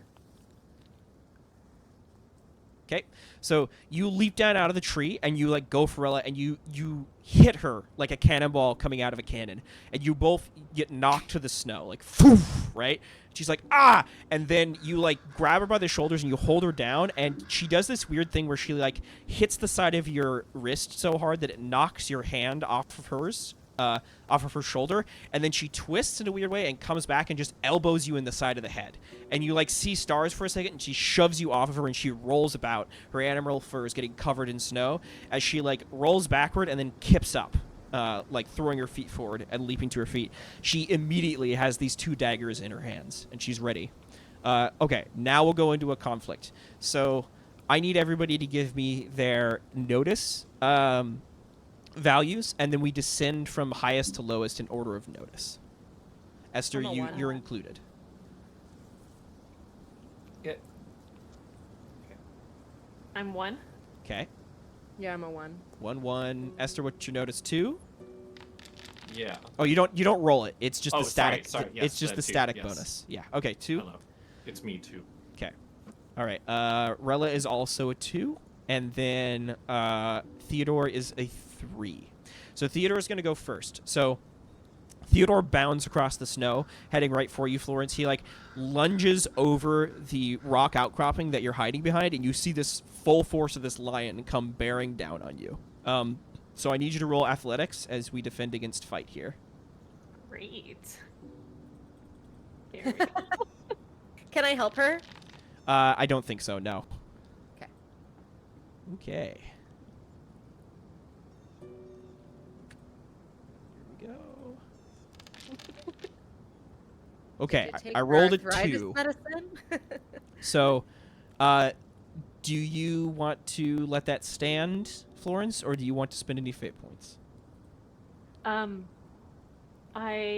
am gonna let that stand. It's unlikely that I'll get anything. Like I would have to roll perfectly to die. So Okay. So, when you take damage in Fate, in a conflict, take a look at your character sheet, and you'll see there you have some physical stress boxes, some mental stress boxes, mild, moderate, and severe consequences, right? yes. So your stress boxes are basically like free gimmies, right? So right now I'm beating you by 2 shifts, right? You need to deal with 2 shifts of a hit to not take a consequence in this case, right? So you can't check off mental stress boxes because it's not a mental attack, but you could check off your 2-hit physical stress box to like just roll out of the way barely in time as Theodore comes lunging over at you, right?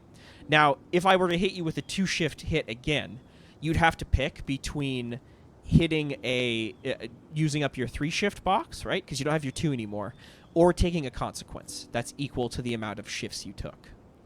Does that make sense? Yes. So right now I would be a physical stress of 2. Yeah, and And then if you're not like at it. You'll take them. So like, if I hit you with like another like 1-shift hit, you can mark off the 1-shift box. But if I hit you with another 2-shift hit, you'd have to mark off the 3-shift box because Okay, I get it. yeah, you got it. Okay. And once all your stress boxes are filled, you start taking consequences, which are aspects that I can tag using fate points. At any time during a conflict, either side can concede if they don't want to die, and that basically means you take a consequence. I get an aspect that I can use against you, and your opponent gets exactly what they want from you, Okay. short of killing you. But yeah. Okay. Okay, so in that case, Theodore lunges. Florence, you dodge out of the way just barely in time as these lion's claws almost like close around your head. You roll out of the way of the snow and spring back up, sword cane at the ready. Rella like looks between the two of you, between Theodore and Lily and Florence, and she smiles and she says, "Not what I expected to find. I was hoping to find a bit of a fatter cut of meat, but I suppose you'll do it for an appetizer." And she grins, and then charges at you. So, Esther, you are next with a notice of 2. What would you like to do, if anything? You can hear the sounds of like the lions roar and like the fighting going on outside. Lind is cowering in the corner. He's like, "She's going to kill me this time. I know it." Lind. What? I go up and I slap him in the face. What? What? Do you value being alive? Very much. Do you value money? Oh, very much. Great. You're coming with me. And I grab him by the wrist. Are you trying to like pull him towards the mouth of the canyon? Yes. Okay. He does not want that. He wants that. He does not want that more than anything. So could you go ahead and roll a provoke roll for me? I love rolling provoke rolls. They're so easy. Oh my gosh. That's an 8, baby. 8 shifts. Whoa. Okay. We're gonna upgrade the. We're gonna give you another aspect here. This deserves just its own aspect. Yeah. Can I possibly influence this unless you have an idea? Yo, 'Cause you go I ahead. have a Yeah, thought. tell me what you think. I'd like to give Lind a quick little speech and change Lind is a timid little man to something along the lines of like, Lind is, I don't know, like a courageous coward, or like, I don't know, like it's gonna do exactly what I want or something, or Right. Yeah. Yeah. Linda's under my control. Or Linda's there we under. Oh, I like that one. Lind, you are going to get out there, and you are going to stand roughly 3 paces ahead of me at all times, and you are going to kill either a cat or a woman. Either is fine. I don't care. Do you understand? I don't. Do you understand? Yes. Then go. 3 paces. And we go out to the mouth of the cave. He turns back just a sec, and he reaches into the darkness of the canyon, and he pulls out this saber he had, and he draws it out. You can see it's jeweled and ornamental and probably not good for fighting at all. And he unsheaves it partially, and he goes, and he claps it back and starts heading towards the mouth of the cave. So, Esther, you and Lind reach the mouth of the canyon just in time to see Rella turn and go running right at Lily. Lily, I need you to give me an athletics roll opposing Rella's fight here.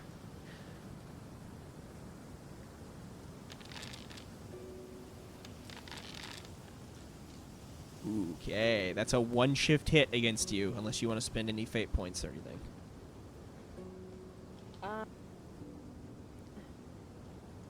I only have 1 fate point left. So basically what you're doing now is you'll mark off the 1 physical stress box, and you'll be fine, but it just... Yeah. Yeah. I'll do that. That's fine. Okay, so she comes at you with these daggers. She goes into stab, and she's, coming at you. How are you defending yourself? I have my dagger, so I grab it, and I... Where is she coming at me from? She's running right at you with 2 daggers, just, charging across the snow right towards you. 2 Yeah. daggers.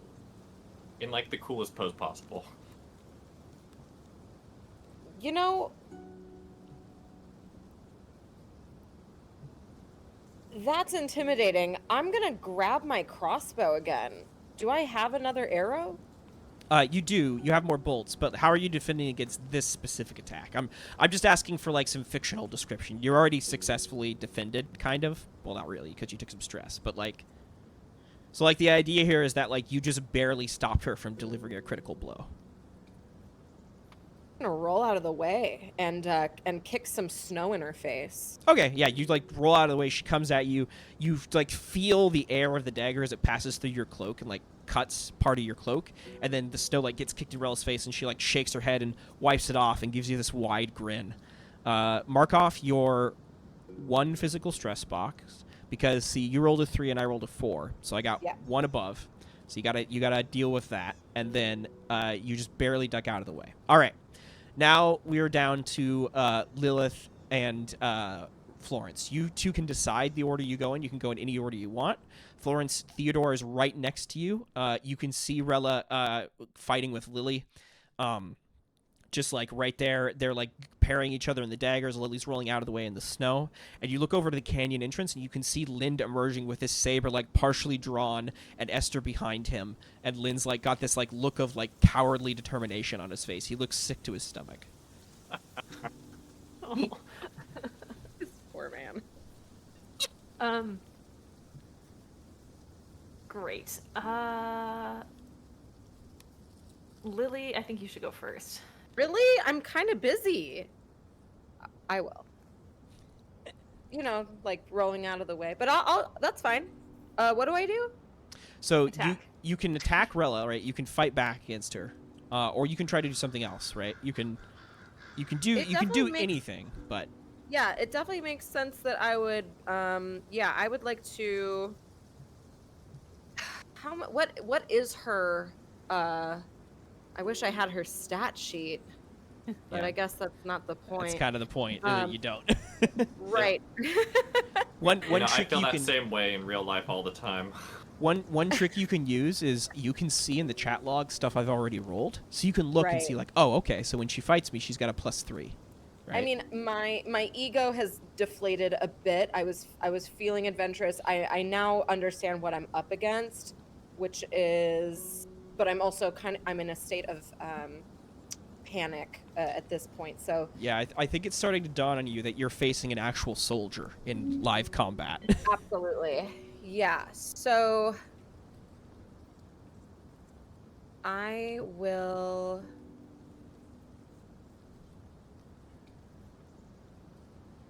I've rolled out of the snow, kicked her a little bit. Yeah, I'll roll. I'm still trying to. I want to jump her with my little dagger, like from behind. Like, if I rolled out of the way fast enough while she's kind of shaking her head, I see that as an opportunity. So I grab my dagger, Okay. and I try to take her from behind. Okay, roll me a fight roll. I'll pose with her athletics. Okay. Ooh. A 1-shift hit. You want to... Yeah. Or no, you rolled a... Is that right? Oh, yeah, rolled put a mine 3. afterwards. So I rolled a 4, and you rolled a 3. So that Yeah, won't do anything at the moment. Do you want to try to pump it up? Go ahead. Yeah. How do I get the +2? I can invoke an aspect, right? Yeah, use a And fate point to invoke an aspect. Yeah, I'm gonna do that. So once again, I do what it takes. Okay. I'm a fighter. So yeah. So I'll use my last fate point for a +2. Okay. So that will kick it up to a 5 in your case, which is a 1-shift hit. You could also... What did you roll? You rolled 2 pluses and a minus, so you got a 1. You could also re-roll here. It's kind of risky. It's unlikely you'd get... It's kind of unlikely you'd get something higher, but you could. Don't listen to the GM. I'll just take the +1. Yeah, that's fine. Okay, +2. Okay, so 1-shift hit. I'll mark off one of her physical stress boxes. You get her from behind, and like you have your dagger about to like stab into her back, and she like whips around just in time and like parries it out of the way, and your dagger like partially cuts into her arm a little bit. She's like, she just grunts. You can see like shards of the leather going away from her armor, and she continues to come at you. All right, Florence, you're up. Okay, so is the arrow that was shot at Theodore, is it still in his neck? Yes.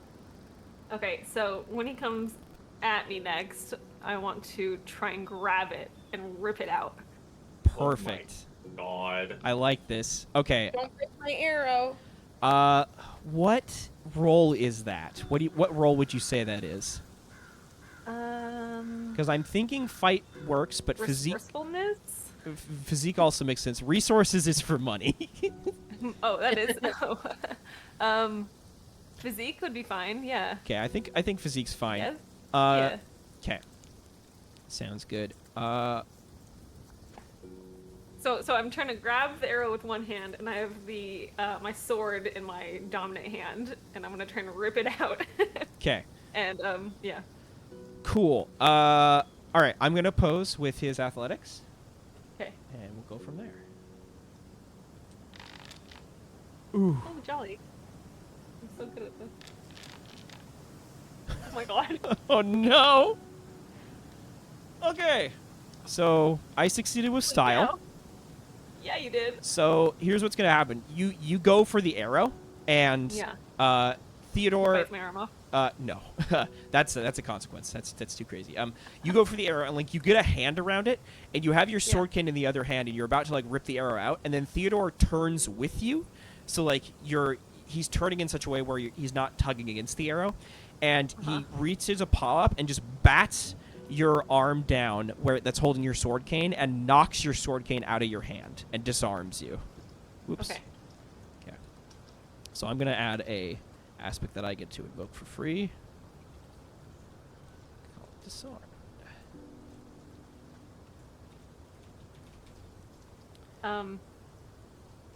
What's his nuts doing? I get so much damage. Hold on, I don't think we're done yet. Oh, sorry. The Florence needs to continue dying. Hold on, just 1 sec. Yeah. Give me just 1 sec. I gotta kill Florence real quick. Okay. Yeah. Give me a Okay, second. just about done. Okay, add the 2 and the. Okay.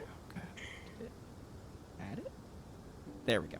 So I Oh, get no, one no, free. subtract life. That's how it works. I get 1 free invoke on Florence's disarmed. I don't do you any damage on defense rolls. So he bats the Sword King out of your hand. It clatters to the ground in the snow, like rolls away. You'd have to spend some time searching for it. And then Theodore turns and like leaps on top of you and like pins you to the ground of the snow, and like roars in your face. Your hand is still clasped around the arrow though. At the bottom of the order, Lynn's going to take an action, and he'll like just like hold his like ornamental sword up, and he like looks at Rella, and he goes, "Ah!" and just charges across the snow right at her, and goes swinging his sword. I will roll for him. Oh no. He doesn't. I didn't give him. No, of course I didn't. Okay. Dance, puppet, dance. So he gets a 2. We'll Wow. pose Rayla's athletics. Oh my God, Lynn! Yeah, Liz, let's go. I'm gonna give him a +1 because Lily is engaged with Rella. So like Rella doesn't notice this is happening, and then as Lynn like yells out, she like turns around just in time to see him like bring the saber down. She's like, "You!" And then he brings the saber down. She like blocks with like both of the daggers. It like clangs off, and he goes like, "Ah!" And he like just hammers the saber down again. And Rella like has to like retreat and like is pushed back. And then Lynn goes, "Ha ha! Take that, you vagrant! Ha ha ha ha ha!" All right. We'll go back around to the top with Theodore. So Theodore's got you pinned, Florence, and he's gonna go try for a bite. So oppose with athletics, please. Oh boy. So athletically maneuver your head like kind of to the left. No, that was to the right. That was to the right. Wrong way. Cool. I'm gonna use a fate point. Yeah. Oh, A wise decision. Oh. Feel Wait, like I think I must. you should have been the one up the tree. Yeah, well. All right. How did you kill so many people in the past? Florence had been In the in the past, cave I'm with too old me. for this now. So you actually could like tag that. That's actually pretty perfect, right? You're like, Okay, this great. fucking lion. I'm fighting a fucking lion. I'm too old for this. I'm Like, too old for this. So, yeah, I'm gonna re-roll. okay. And Do hope I don't we get. get the opportunity to like? I know it feels like this feels star troopery. You know, like one at a time. Like Mhm. when can we like use teamwork to like accomplish more? So on How your can I turn, do you that? would say, "I'm going to help this person," and then when that person's turn comes around, your help applies. Got it. Yeah. Okay. Okay. So you got a 0, which is good. We'll let that stand. I rolled a 4, so you need to deal with a 4 shift hit, Florence. So at this point, you can either mark off both your 3 stress box and your 1 stress box, or you can take a moderate consequence. And a consequence itself is like actually injury. Yeah, I'm gonna go for the 3 and the 1. Okay. So you mark those off. All the physical stress is used up. So Theodore like goes for a bite, and you're just like, like how do you get out of this? Like you're pinned. He's going for a bite. How do you get out of this situation? I dig the arrow in further. Ah, okay, yeah. It hurts him just enough where he's just like, "Arr!" and then like Yeah. roars, and in that moment of like pain, you roll out. Yeah. Okay. So you're free. You're out. You're back on the snow, and we head down to Ester. It's your move. I'm gonna help Florence. Okay. How so? Is it okay to wait until Florence's turn to determine that? Totally. Yeah, that's fine. No worries. Okay. Okay. Rella's turn. She's like looking between Lind and like Lily and like Esther and sees what's going on, and she goes, "Ah, I love this. I love this struggle." And she like turns, rounds back on you, Lily, and goes after you. Give me an opposed athletics. Yippee-ki-yay! Fuck. Well, I got a 2, and you got a 0.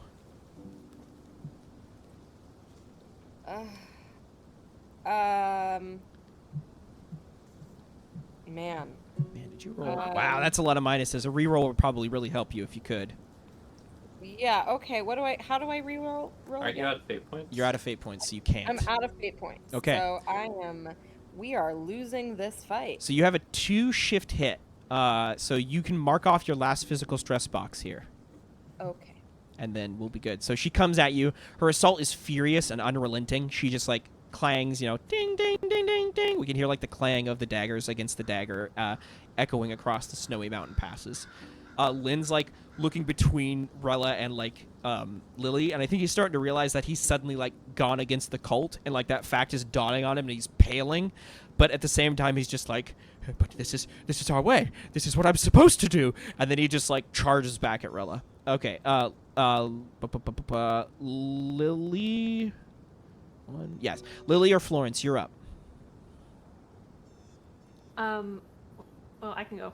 So, I am standing in front of our lion friend here. This is such an insane scene. And I think I'm unarmed, and I've got the god of anime on my side.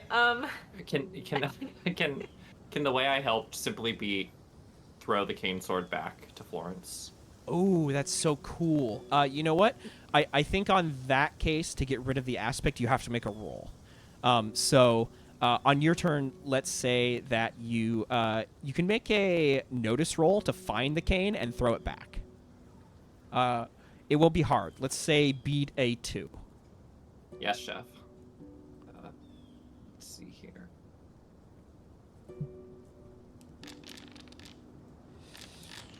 Well, they're both 0s. Oh, sorry. Okay. Oops. Okay. Well, I guess I will. Can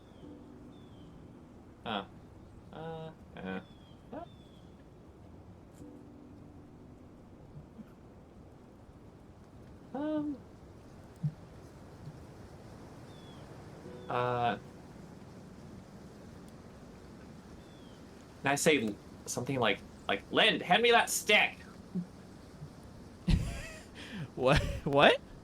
Can I say that? Can I just shout that to Lind? Or like, Lind, the stick! And reach out for it? As in, like, use that boost? Oh, under the control. Yes, you can do that. Yes. Yep, get a free boost there. Okay, so that uses up one of those. Lind, like, looks around and, like, sees the sword cane and goes, "This?" A stick, yes! He, like, grabs it. "It's a sword cane!" And he, like, throws it. Go ahead. I just sort of then toss it. I continue the toss back. So I like third base it back to Florence. So that tags the aspect. So you actually have to use a reroll to see if you can still see if Lind can still find it, right? Or see if you can still find it. Oh, right, because just the +2 isn't enough, right? It would actually be, yeah. Oh, you're right. Yes. Sorry. Yes. So you just take the +2. Yeah. So he chucks it to you. You catch it. You chuck it over to Florence. Florence, the lion is in front of you, and you see your sword cane like hurling through the air, and you just barely catch it in time.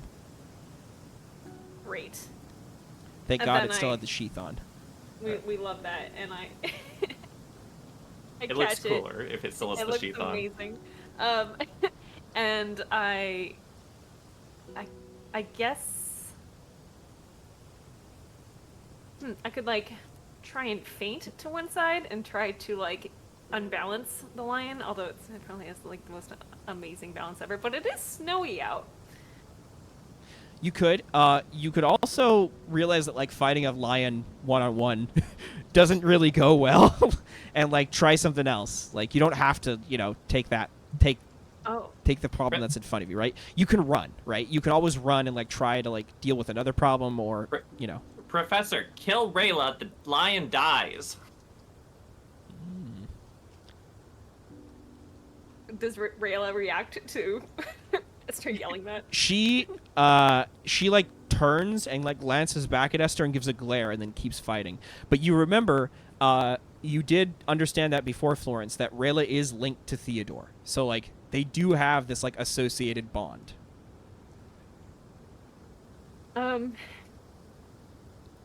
Before, my idea was to pull out the arrow and push the poison into the side of the lion here, into his neck. But what if I'm running low on ideas. I guess I could try and engage with Rayla, but I can take my turn too if you need me to. no, we're still in mine. Let's stay here. Well, also keep in mind that using the help mechanic, correct me if I'm wrong, Codex, but say, Lilith, you could say that you're going to help Florence and then add your fight roll to Florence's roll, correct? It would it would give a plus one. But yeah, sorry, go ahead. Oh, I was just gonna say, I feel like we should do something together.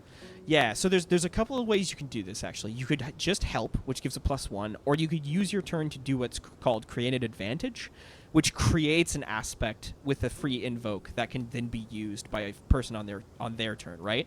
So like if you were to try to unbalance Theodore, that would be an aspect that gets created, and then Lily on her turn could use that with her roll to get like a +2 or a reroll for free. You could do that to Rella too, right? You could do that to anything, as long as you can fictionally describe how it happens. Right. Okay.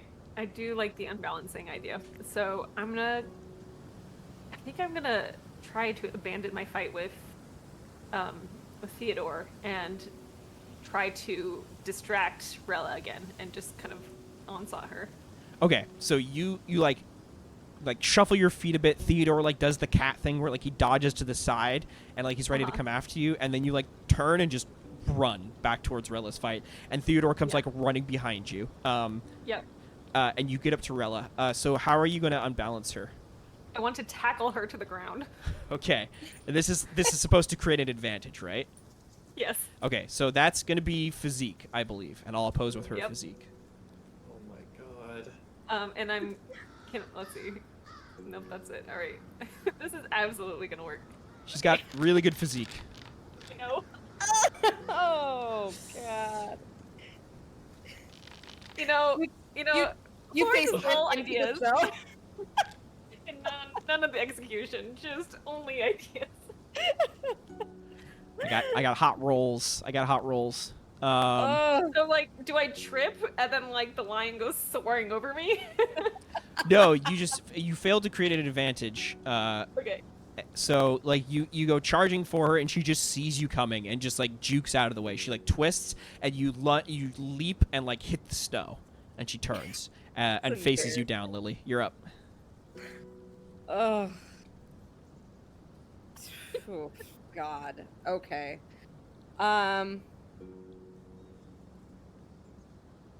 Theodore's running, chasing.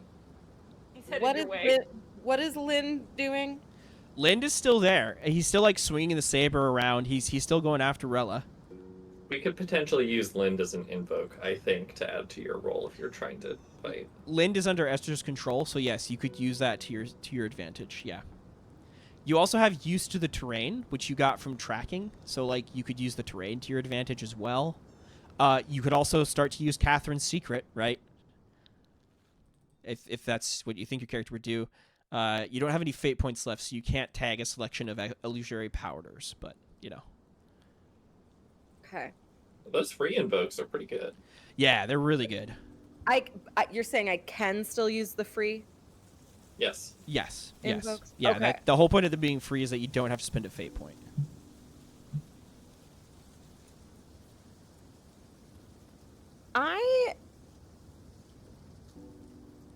This is a hot mess, and I was doing so good up in that tree. Yep. I am gonna just go. As I see Theodore running in my general direction, I'm gonna take this as an opportunity, and and just get that cat distracted. It's in flight mode. I really want to protect Florence. So I run straight for the tree. I go right up it. I've got my crossbow. I would like to potentially get some physical damage in some capacity. Okay. So that's what's on my mind. Okay, so your intent here, though, is your intent here not to distract Theodore. It's to get a vantage point on the tree and then fire. Okay. My mind's in multiple directions, so whatever actually happens it remains to be seen. But I run for the tree and I climb it quickly. Okay. To anybody watching, I'm not introducing zones as a concept yet. We'll probably get to that later as we learn more of the system. Oh my god, we're still in the prologue. It's not that crazy of a concept. Really, all it is that, like, in a fight like this, we define zones, right? So, like, the area in front of the canyon is a zone. The tree itself is a zone, right? And moving from zone to zone is usually free on your turn. You get one free movement, and then you can take an action. But in some cases, you have to make rolls to overcome certain aspects of a zone. And, like, a high tree, definitely requires an athletics roll to get up it quickly. So, Lily, if you could please roll athletics for me and beat a 1. That'll do it. So you bound up the tree. You find yourself in the vantage point. Rella, like, swings after you as you go, but she's also has to worry about Lind behind her. And then take your shot. Who are you shooting? What is Theodore doing? Theodore is bounding forward to join the fight with Rella and Florence, and Esther and Lind. Okay, so I will try and shoot. Man, I'll shoot Rella. Okay, I'll roll Rella's athletics.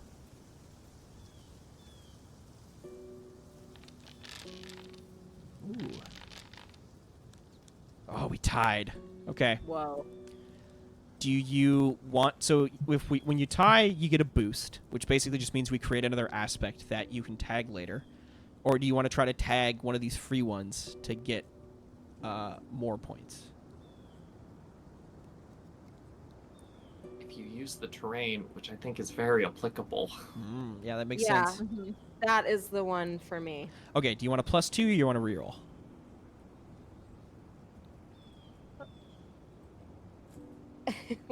+2. Don't listen to the GM. Just +2 it. Okay. Yep. +2. Okay. See that okay? That you gotta watch out for the lilt in his voice. Okay. All right, so that's let's see, that's going to be a 2-shift hit. Rella has to check off a 2-shift stress box, but she's already checked off her 1 and her 2 thanks to Lynn's saber waggling. So she has to check off her 3 for this. Aha! Okay. So you fire a crossbow bolt down from the tree, just whoosh, and it rips right past Rella's coat. She, like, steps back just in time, and it embeds into the snowy ground. She's, like, looking around. She sees that she's surrounded by 4 people, but she's got her lion with her, and she just, like, grins as Theodore comes running over. Okay, it's Lynn's go. Lind will, like, charge at Rella again, and he's like, all the fear, all the worry, I will have my revenge. And he goes running right at her. Once again, you must succeed where we fail. Lind?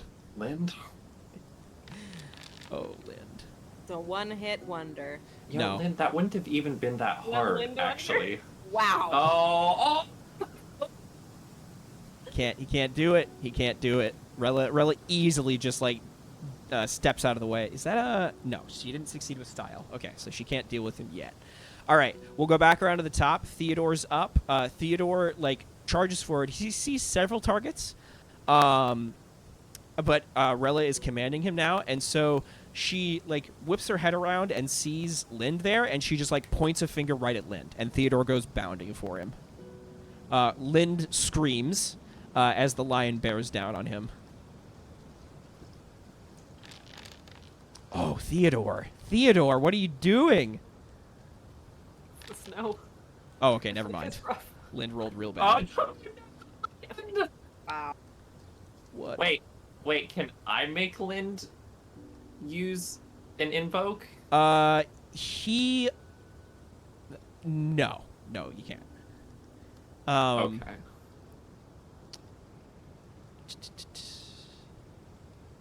He doesn't have any aspects that apply here, and I'm not going to waste a fate point on this. That's a 3-shift hit. He doesn't have any... Okay. So just to be absolutely clear, the Lind is under Ester's control is only for my use. Yeah, pretty much. Well, I mean, like, yes, it's for the party's use. Lind can't use it to his benefit. I don't think. Well, I don't know. I guess... If I were to be like, to your left, idiot! You know what? Yeah, I'll let that work. That makes sense. I feel like that makes sense.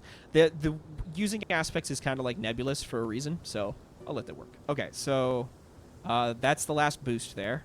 We'll give him... what do you think? I think a reroll makes sense, right? Yeah. Fuck yeah.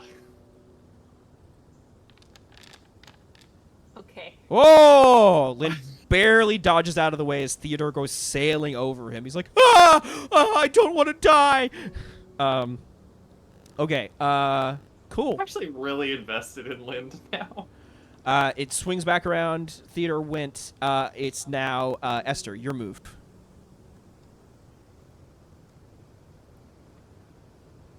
Man.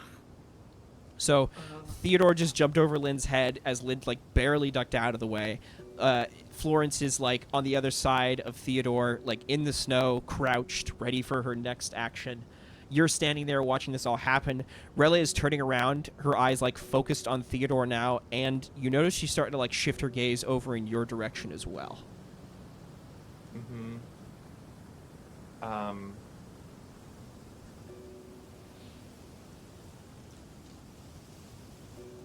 I find really hard to think of one of the phrases that we found on the Disgratia to like dishearten Smorgasbord. to dishearten Raylord, yeah. Smorgasbord. You Could could. steal her daggers Could I out what? of her hand. Oh. Wait, could I what the daggers? Steal them. Can you disarm her?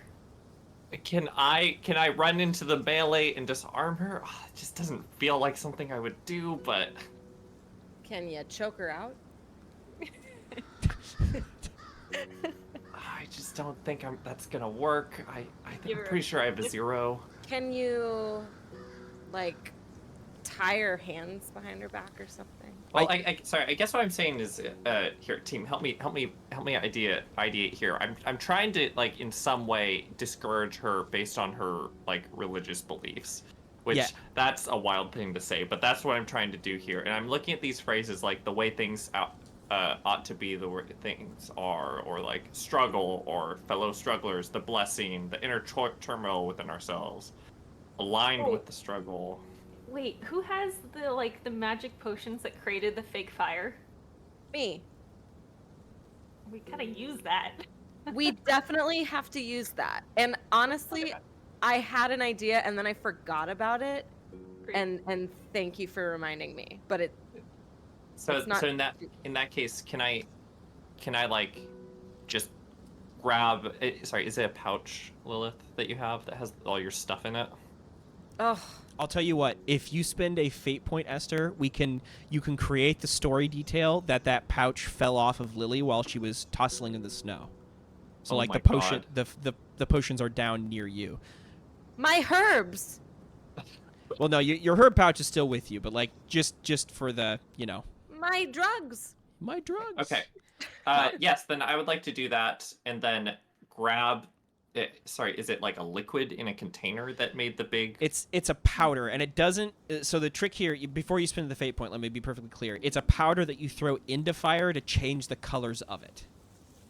So you would need fire to make that work. But Guess who had a lighter? it's not. You're good at provoking. Yeah, I mean, Is there a way? Okay, I literally don't know really anything about guns. Is there a way with the Derringer? Doesn't it like strike a spark or something? it's a flint. It would be a small flintlock, so it does strike. There definitely would be gunpowder in the gun, and it needs to ignite the gunpowder to fire the shot and wad out of the barrel. So I'm thinking of if the strike to make a spark. yeah, no, it definitely could do that. Yes. Because I don't think it has gunpowder in it. Lint is a lighter. And has a lighter. Okay. That makes sense. Okay, all right, team. Can I grab this pouch on the ground? I run up, I just like yank from Lynn's belt or whatever this lighter. Mm-hmm. He doesn't even notice. He's too terrified of Theodore at the moment. And then I yell out, the struggle is a lie, and I strike it while throwing powder into the air. Okay, you throw the powder in there, you strike it, the lighter ignites. Amazing, you got that on one shot. And the powder hits the fire and just boo! This like green flame bursts up. So this is good, but I need you to say a little more as Ester to provoke Rella into doubting, right? I think what you're doing here is you're creating. You can do two things here, Ester. You can either try to attack Rella's mental stress boxes, of which she has 4 open, or you can try to create an advantage for somebody to use in the future when they attack her. I'm trying to create an advantage. I think I'm trying to make her stop. Totally makes sense. Yep. Would you like me to say anything more? Yeah. Give me a little more. Yeah. Like you can shout out the struggle as a lie, but like give me an actual argument here. Bow down before your false god. Like, all right, but like the fire like green stuff alone is not enough to you need to like have a logical argument here to be like, look, like explain to her why you showing her the green flame is like obviously, supports your argument. I apologize if I'm arguing with you here, but I guess in my mind, I'm thinking, like, I strike this thing, there's green flame, and then I think that's just kind of surprising. And that okay. could be an opportunity that someone uses. Yeah, we can swing it that way. I misunderstood what your intent was. Okay, go ahead and roll provoke, all opposed with will. Yarr. Wow.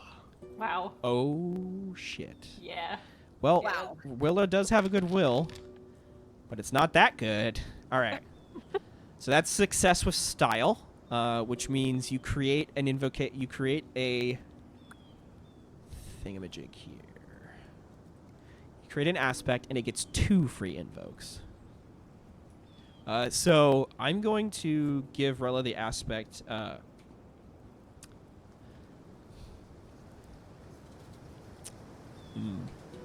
Hesitating. It's nice. It's simple. Hesitating makes a lot of sense here. Tag that in. So yeah, against Rella, you can tag that aspect. She's hesitating. It's like sparks something in her, this like shout, and you can see she's had doubts for a while, and maybe this is like one more piece of the puzzle. Okay, so after that, it's her turn. So she's going to see that you did that, Ester, and she like looks at you and like shakes her head and like smiles, and she says, "No. You're what I'm supposed to overcome." And she runs right for you. Roll me athletics as she comes at you with her daggers. Man, this is like exactly what I didn't want. Woo! Okay, that's a 3-shift hit. Ouch. I guess my 3 box. So you can tag the advantage you just made with one of the free invokes if you want to avoid this. Right? You can get +2, which will put you. I don't even have a 3 box. Yeah. So you'd have to check the 1 and the 2, basically. Well, okay. I guess I'm tagging that too. So I guess I'm gonna invoke the hesitating. So I'm checking my 1 stress box. Okay. It's got 1 check left. So yeah, you like yell something at her. She comes close to like make her hesitate for just a minute, and then the attack is not as strong as it should be. All right. Okay, and with that, we're down to Lily and Florence. Take your turns any way you want. Do the thing in such a way that like that we're like all cool, you know? Like after this, like we're all just totally cool. Well, I'm up a tree.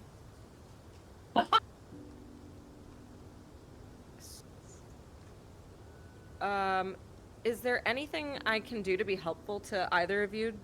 Because at this point, I'm like available to assist very easily. I also have pretty high athleticism, so I'm like, I could.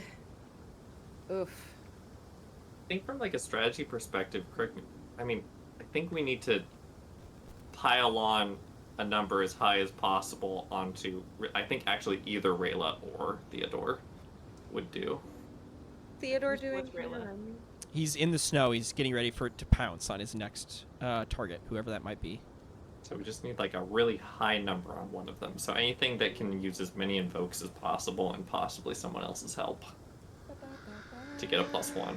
Yeah, I was gonna say, have- I feel like teamwork is the dream right now. Yeah. One of you Let's could do something One of you could use together. your turn to create an advantage, another advantage against Rella, right? That with a free invoke, and then somebody else could go for an actual hit and tag both of the aspects for free to get +4, right? Can Florence, can you? Wait, sorry, just mathing it real quick here. I think Florence then needs to be the one to go for the kill shot because she still has fate points. I have fate points, but You're I have doing so I have bad. a 0 in athletics. I have a 0 in So Yeah, remember, I- the invokes are free, right? So you don't need to spend Oh, fate that's points right. to do them if you created advantage. You do get that one free one.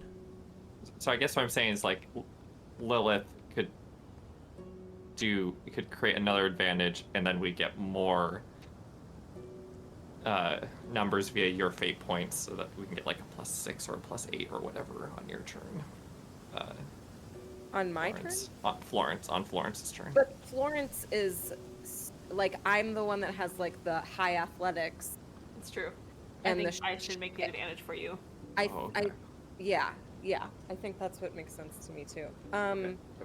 So I'll let you do that. Okay. I'm trying to think of ways to make Rella doubt even more from what we know.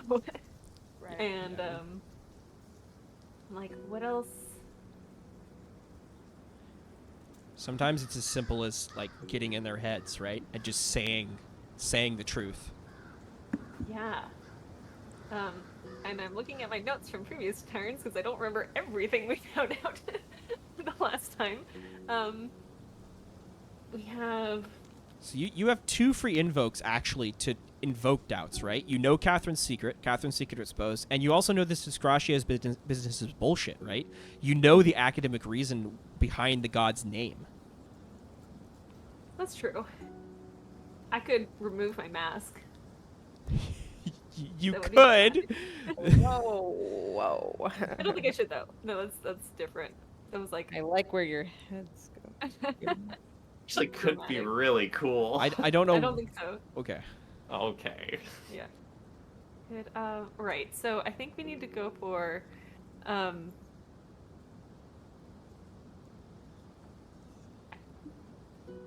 guess I just gotta start like harassing her. So Yeah, distract or like make someone stay still in some capacity.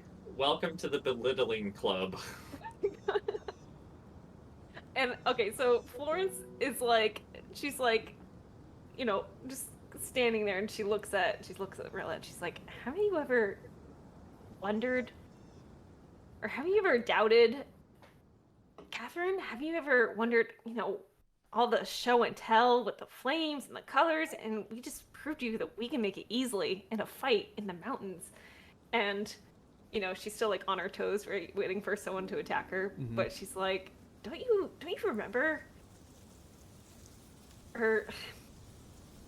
I feel like I don't have enough information for this. Well, it's like glancing over her shoulder at you, trying to keep an eye on everybody at once. She's a little haggard. You know, Yeah. hey team, maybe Lily should just try to kill her and then use those 2 free invokes. Maybe that's the I mean, maybe that's the way. I mean, is Florence not distracting her as we speak? I think Florence is creating that free invoke to Yeah. get there. Yeah. And Florence is going on and on about like the smoke and the mirrors, and she's like, and the struggle. Has it ever helped you? You've won this twice, but what have you really seen? I've seen things, Rilla says. I've seen reasons for what I've suffered for. I've seen reasons for what I experienced during the war. It wasn't for nothing. Are you sure? Of course it wasn't. The struggle is real, and she's like looking around. It led me here. It led me to you. She like looks at you dead in the eye, and it says, You're not who you say you are you? You're okay, so go ahead and roll a provoke here, if you would be so kind. Okay. Hold on. Let me see if there's a better, I think. Oh, actually, no, you know what? You're talking about like the god's name and like the. Yeah. Okay, you can roll lore. Okay. Thanks. Yeah, just drop some Nice. receipts, get a free invoke. Nice, nice. Okay, I need to oppose with her will, which is good. But not good enough. Okay, so that's great. So, what aspect do we create here with a free invoke? Doubting? Doubting, I think, makes Doubting. sense. What about like lost in thought? Oh, that's a good one. That's better. I like that. I would really like her to not be fully aware of her surroundings for once. Yep. Yeah, so Rella is unfocused, off balance, lost in thought, and hesitating. Okay. Good turn. Lily, you're up. Okay. So, you know, obviously I went up to the tree with some ideas, but this conversation is kind of going on longer than it's going well. So I decide I begin sneaking down the tree, and I want to get a little closer before making my attack. So should I roll for stealth, that I can potentially sneak up behind all parties unnoticed? I don't think you need to, because all that would do is create another advantage, which would take your turn. I don't think we need to do that. I think we can just say that, like, during this conversation, you made your way down from the tree and you're making your way over. Okay, so... And remind me, I'm so sorry. Where's Theodore? Theodore is, like, kind of next to Rella. He's on the other side of Lind. He's, like, in the snow. And he's, like, looking between Lind and Florence, picking his next target. Okay. He's there. He's imminently close. I grab my crossbow, and I am very... I'm moving through the snow silently, and I find a boulder that's right outside of this immediate conversation, and I would like to shoot Rella Okay. in the back. Cool. Go ahead and do that. I'll oppose with athletics. Okay. And do I need to invoke this advantage immediately, or do You I can wait? always roll first. Okay. Oh, no! Oh, man. I think you should just use all of them. It's time for me to spend my last fate point for a reroll. I'm gonna just do... I can't just I can't just invoke that advantage and You can in response. I'm just doing mine first. Okay. So I'm going to invoke Bloodthirsty. Her aspect Bloodthirsty. She is almost an animal herself because of her training, so she's aware of these attacks. She has an animal instinct about it, and I'll re-roll. That's much better. Okay, 2v3. I'm taking a one-shift hit as it stands. Use Not all of good them. enough. All three. I want to... Oh, I'm sorry. I'd like to use that Lost in Thought. Okay. Lost in Thought is for a tagged. +2. +2, Okay. you go up to a 5. Keep going. Okay.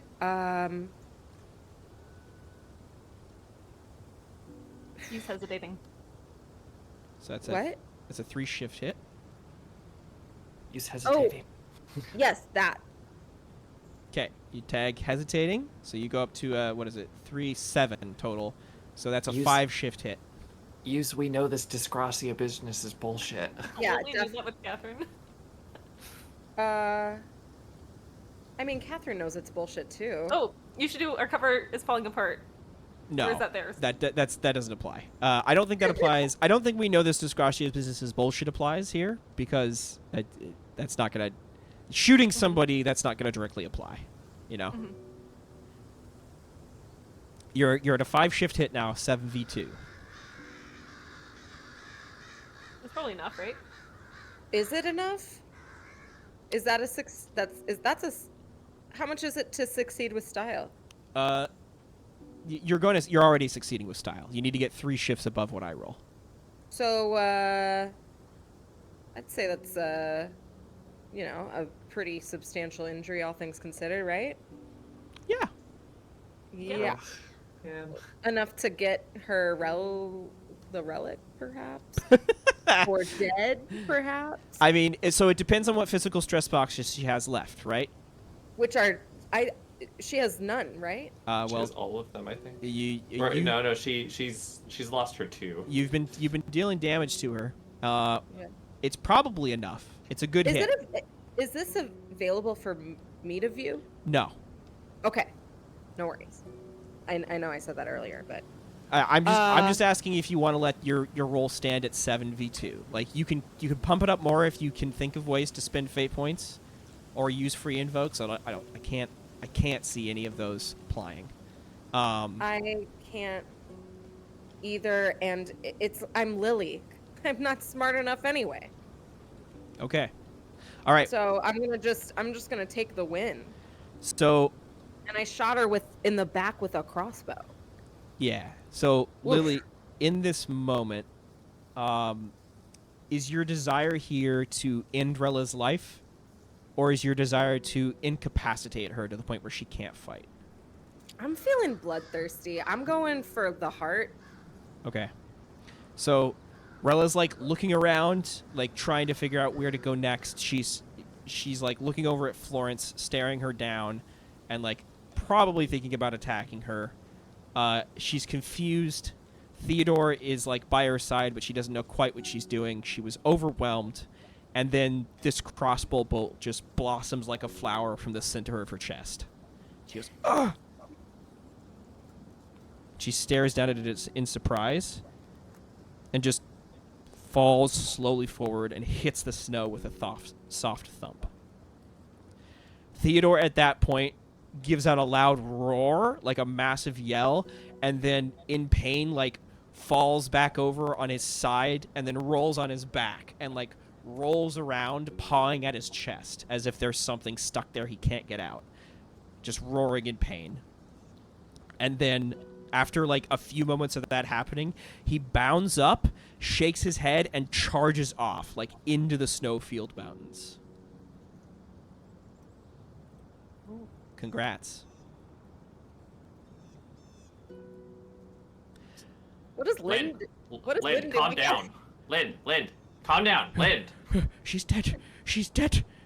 She's dead. But not for long.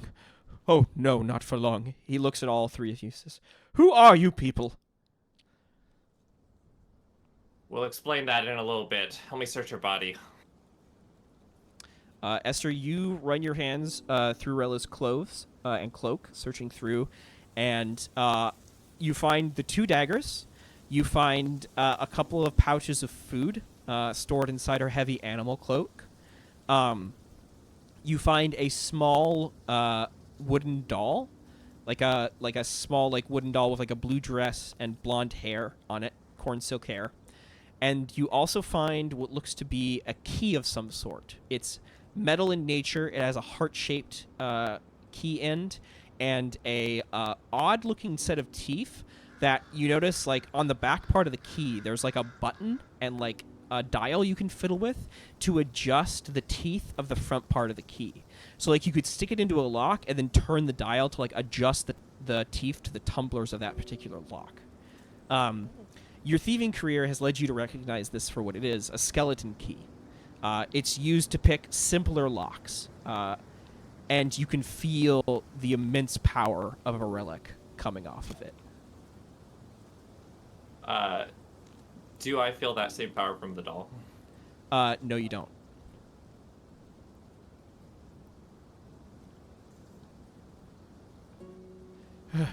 Lynn's panting. Sorry. Go ahead. Oh, Lily looks over as Ester mulls over the dead body, and I look to Florence stoically, and just a little silent nod. I'm just acknowledging my first kill. And I open my satchel to help Ester collect those items, I suppose. Florence, what are you doing?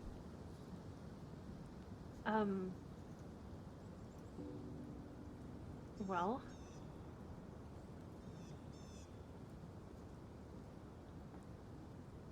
I don't know. I guess at this point we need to make the plan for what's next. I'm not dealing with the body. Ester and Lilith seem to have everything underhand there, and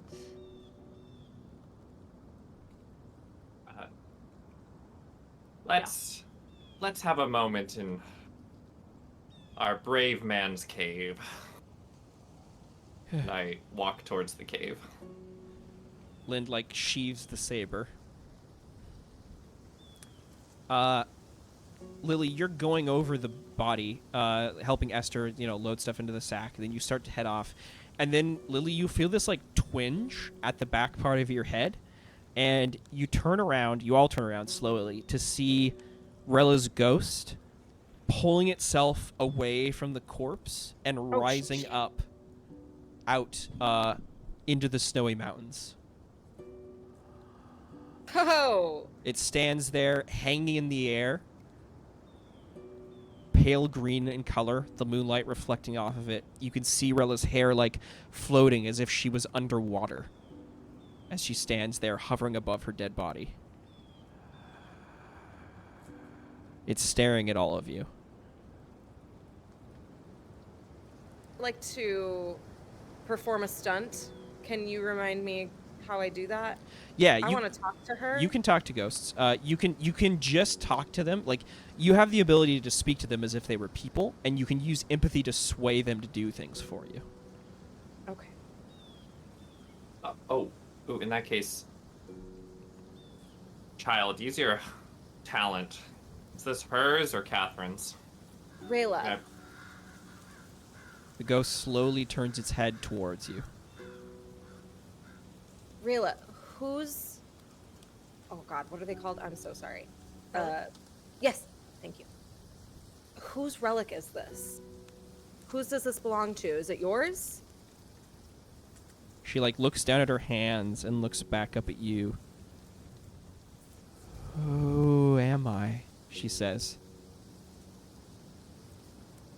You're Rayla. You were a member of the Bright Eyes. She's, like, looking at her hands and, like, turning them over, looking at her fingers as if she doesn't understand the form she's taken. Rayla, Huh? you are... No, child. You are trapped. Child. She's our friend. Rayla, we want to help you. You're stuck. You're stuck in the in-between. I don't want to be here. If you help us figure out Catherine's relic, I can get you home. I can get you to a place that you'll be happy, that you'll be at peace. Can you help us do that? She's like staring around. Go ahead and roll empathy. Beat a 2. Nice. Just barely. Wow. Okay. She looks at you and she says, Catherine, she told me that I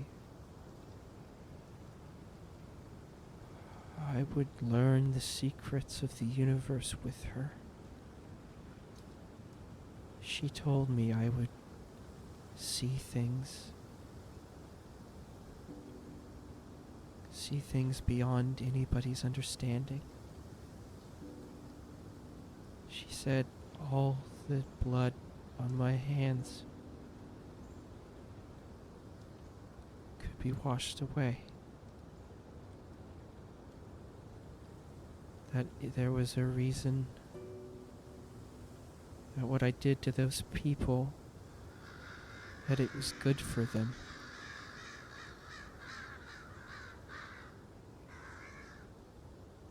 I don't think it was good for them.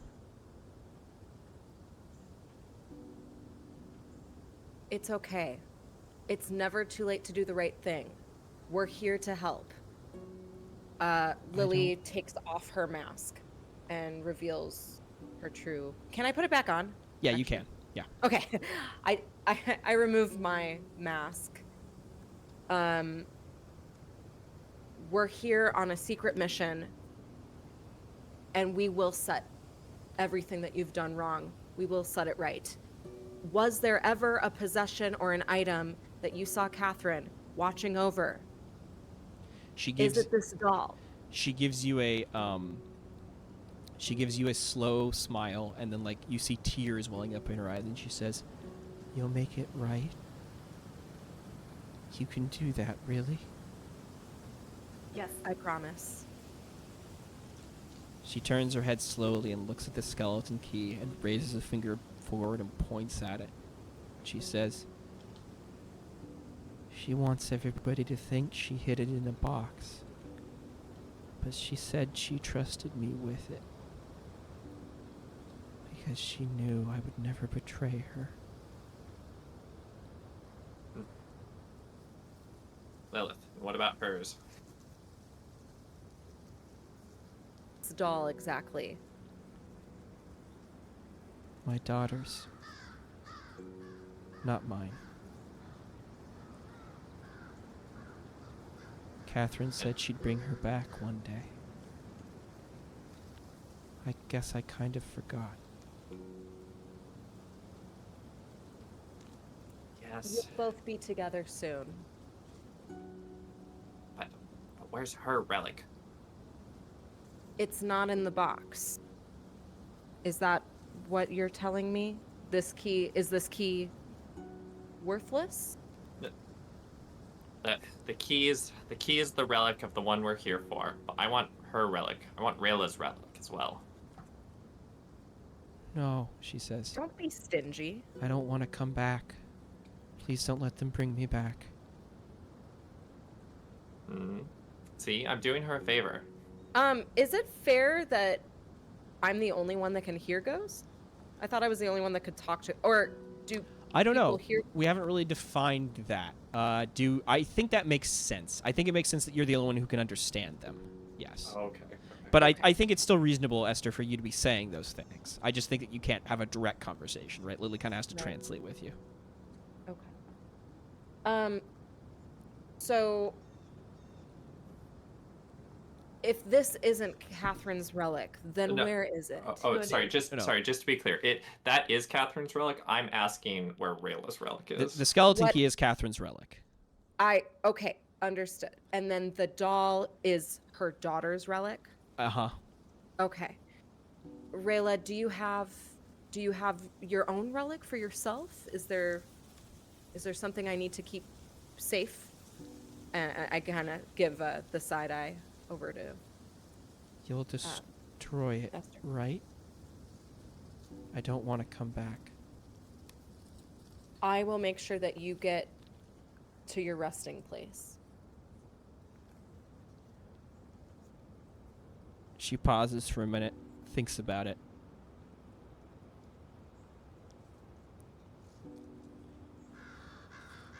It's a collar, she says.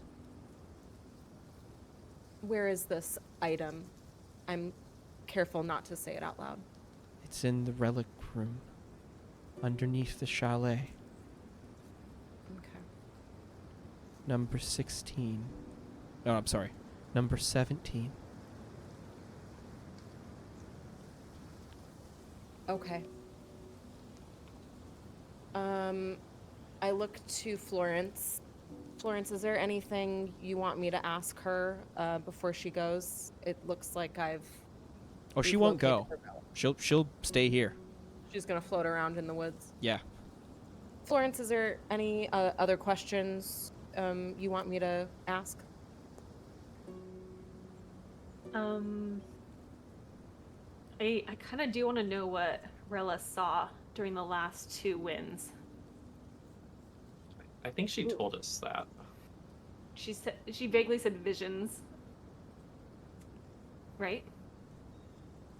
Rayla, you mentioned that Catherine promised to show you things. What have you seen? In the darkness of the chalet, when I struggled my way back there every time, she showed me the dyscrasia. I saw it with my own eyes. A being beyond our world. Huge and powerful, guiding all things towards their natural and perfect conclusion. Honoring those who fought for life and dishonoring those who did not. It was so beautiful. It had the head of a lion, the wings of a great hawk. Its palms were open, and it offered peace. And I felt good about having the peace because I had earned it. And when it looked at me, I felt safe.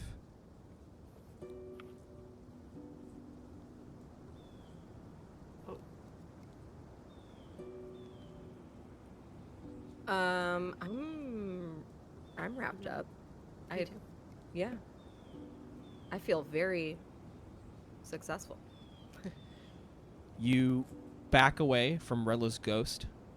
She hangs there floating in the air and turns her head towards the mountain, and you see her ghost slowly drift away from her body and just start heading towards the mountains. Off on some business. You're not sure what. I'm sorry I killed you.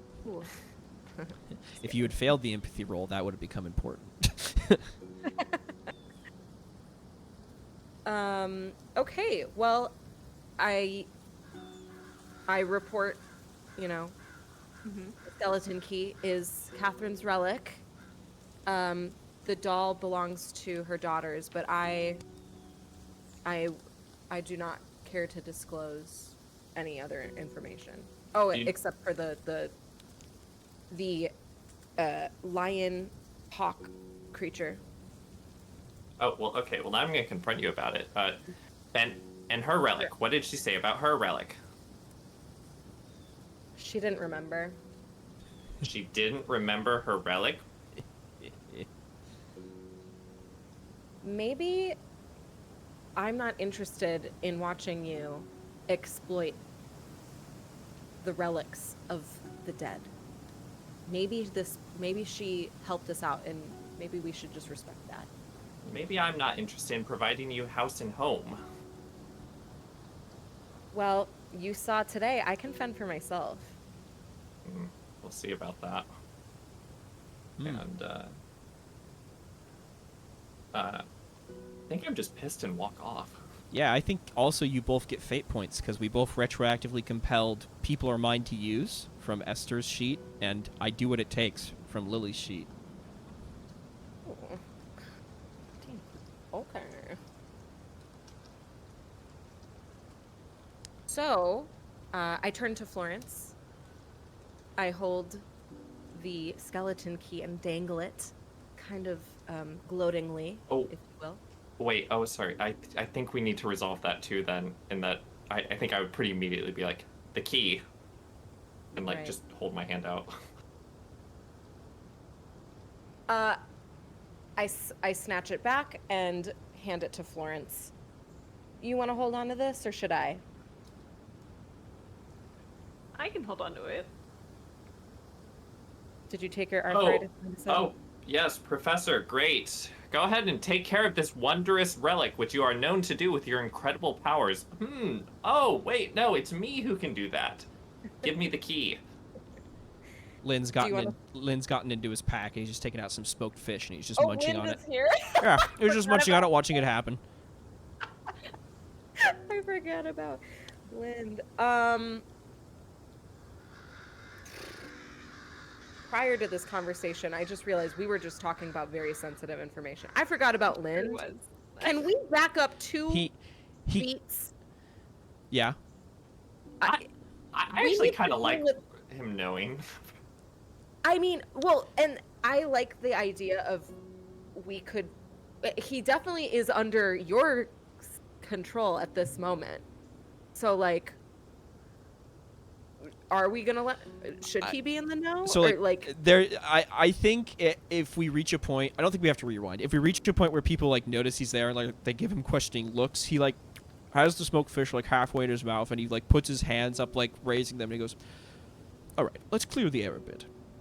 I think from what just transpired, we're all perfectly aware of what's going on here, and I can see that I am in the company of 3 assassins. Yes." He smiles faintly. "I was just almost killed.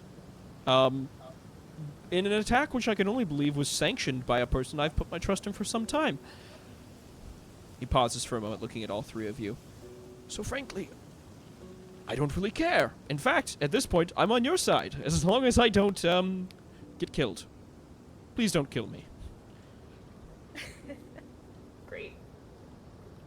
So, good man, Lind. So, okay.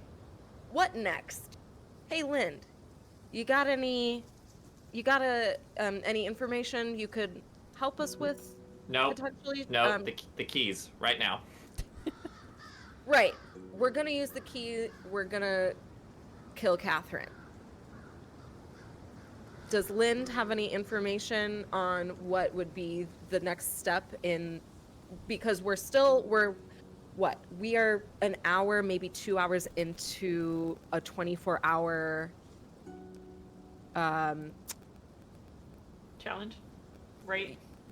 She'll Yeah. be waiting in the room of the chalet. It would take members of the Bright Eyes at least 5 hours or so to get out to the rendezvous point, an old mine far to the north. It, he coughs. It harbors all the ghosts of those who have died in this challenge before. He glances over where Rella's ghost is floating off to, and he says, maybe that's where she's heading. Anyway, point of the fact is, they won't be back in time. You could sneak your way into the chalet. It probably will be locked, but I'm getting the sense you could probably handle that. He glances at the skeleton key. You could try to catch Catherine unawares, but remember, she used to be a thief. You'll need a good plan. A very good plan. One that preferably leaves me out of it. Let's be real. We need each other in this sort of situation. What can you offer us so that we don't kill you? Ooh. He sighs heavily as he looks at all of you. Oh, that's quite the ultimatum, isn't it? Well, if you can get me safely back to Charis, I can provide you a substantial amount of resources, which I'm sure your cause could use, seeing as how you're fighting against some of the most powerful people in the world. I have connections in some high-ranking business members among the streets of Charis, the city of Charis. I have connections, yes. I could be of great help to you as long as you can extract me from this horrible situation I found myself in. You can't promise me anything tomorrow. What can you give me right now? He sighs. Look, if there was a secret entrance into the chalet, or I had a key, or I knew of a weakness Catherine had, I would tell you. Believe me, I would tell you. I just don't. And against her, I will be no good.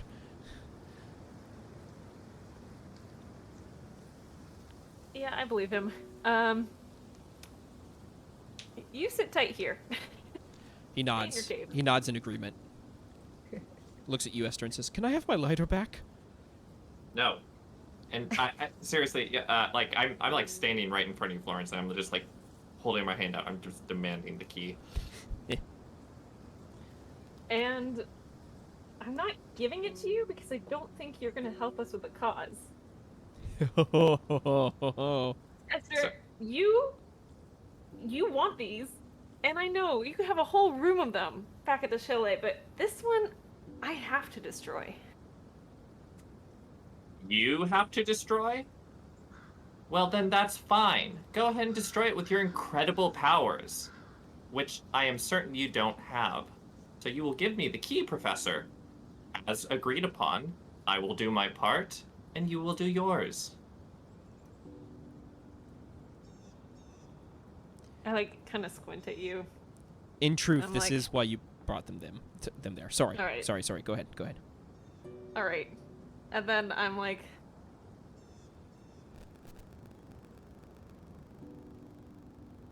I guess I give you the key.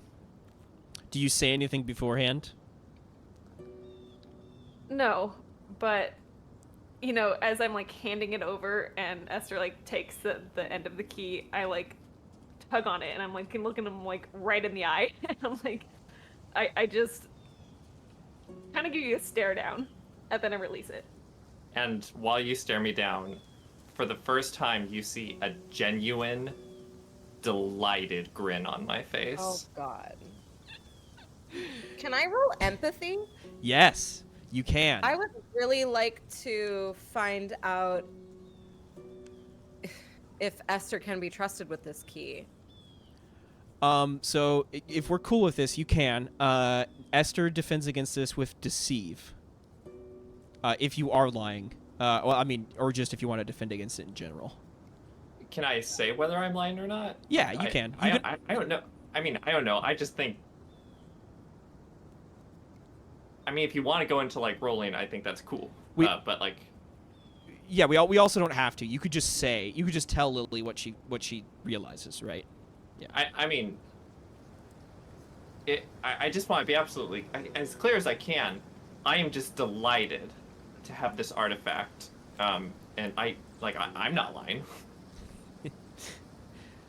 Lily, Esther can be trusted as long as they get the artifacts. Like that's their whole motivation. That's the thing. But we do have to destroy that key at some point, correct? Oh yeah, Esther will destroy it. That's why they're here. But it's the fact of having it that like, it's You sick. it's getting it. Yeah. I think that's right, Tony? Correct. Okay. Yeah. Listen. My greatest role-playing fantasy is to play just sort of a freak. Lily pats Esther on the back. We'll get you some nice artifacts. Have fun with the key while you have it. I don't even notice it. I just like walk off. So rude. Okay, shall we find our secret entrance? Yeah. Lynn pipes up and says, "Just want to reiterate, the front door is really the only way in to the chalet, unless you go through a window, which is possible. I'm just saying." There's no chimney? I thought I saw some fireplaces. Oh, you would. He puts a hand up to his forehead. "Yes, I suppose if you were all right with dirtying your garments, you could climb down the chimney." He looks down at his body. "I couldn't, but you certainly could." Oh, Lind, we'll see exactly what you are and are not capable of. Come on. I would very much not like to be involved. I think I just like yank him by the collar. Really? I think we should leave him. Oh, you do? Okay. Yeah. Like, I almost like I wish he. I wish the we opposite could of like, stealth. have him be like a outside lookout of some capacity, but if he has no current benefit, that's okay. So it does occur to all of you, because you're good at stuff like this, that he is very good at talking, and he is also a somewhat high-ranking member in the cult, right? He bought his way in, but he may be able to trick Catherine into coming outside, if you were to use him in that way. But that would put him directly in harm's way. I feel like we need his advantage later, even if he tries to, embezzle us or something. Yeah, Yeah, don't I trust agree. him, I agree. but that's okay. Okay. So then, what's the plan? The plan is to head back to the chalet, and who knows how to make a bomb? Me. Lily. Great. Esther could probably help with it, Obviously. but yeah. Did you Great. know herbs are explosive? I had no idea. Yeah, yeah. Just the right kind of pine soup. Just you wait. Boom, boom. There's some natural What- fertilizer. Sorry, yeah. Yeah. I mean, with the powders that we have, combined with some herbs, I don't know about like an explosive like damage bomb, but like could we induce some sort of trickery or I love it. What if you we know like I think that is started- well within my capabilities. start some like green fire around all the windows? I was gonna say we could drop something down the chimney if she Oh, that's is fun. waiting in that area. Just to give an advantage. I would like a refresher on what exactly this entails. I know we've pre-established it. I would like a refresher on Excuse me. killing someone and destroying the relic. Like where, like what is So, the order? Of things? You can do it in either order, but if the relic is not destroyed, then they can be brought back. Okay. So you have the relic now, right? So So we might as well destroy the relic first. yeah. Is that Well, except we reasonably? can possibly use the relic to get in or around the Oh, we inside of the could. Yeah, lodge. it's would also useful. Potentially need it. Yeah. Yeah, it is useful. Yeah, smart. But actually, I'm gonna throw it out there, y'all. It is 6:02. How are we Yeah. feeling on Yeah, time? I'm about to end. I Okay, just okay, cool. wanted to check what your plan was so I can be kind of prepared for next time. Oh, okay. But yeah, cool. Okay, so your plan is to like make a bomb and like head over to the chalet. Got it. I'm Yeah. good. All right. I think with that, we'll call this session a wrap and thank everybody for joining us. I hope you guys had fun. That was our first like real conflict in Fate. So I hope it was good. That was really fun. Okay, I good. can't Gary. believe we made it out there alive. Me too. I can't believe we won. Yeah, we were really sucking there. That was close. It was a close one. I learned a lot about Fate combat there too. I'm glad you guys enjoyed it. That's good. Yeah, there's a lot of bad rolls. I feel like you guys learned the most important thing though, which is yes, teamwork makes the dream work with Fate. Like stacking those advantages, so good. Yeah. Yeah. Dope. All right, with that, I'm gonna go ahead and why is that not showing up? Thanks, everybody. Yeah. If you want or are in the mood to raid, there is like a huge charity event that Steph and I are kind of a part of this week. Mhm. If you wanted to go raid someone doing the event, Oh, that's sweet. just an idea. What's the channel?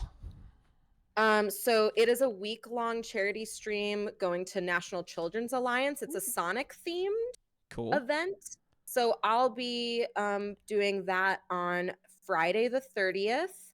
And I am giving away, well, Steph and I are giving away a print of hers, of your choice. So it's super exciting. yeah. So currently, I think we've got, I'm trying to see who's doing it because it's like dozens of streamers, so I'm just gonna see The who's. train.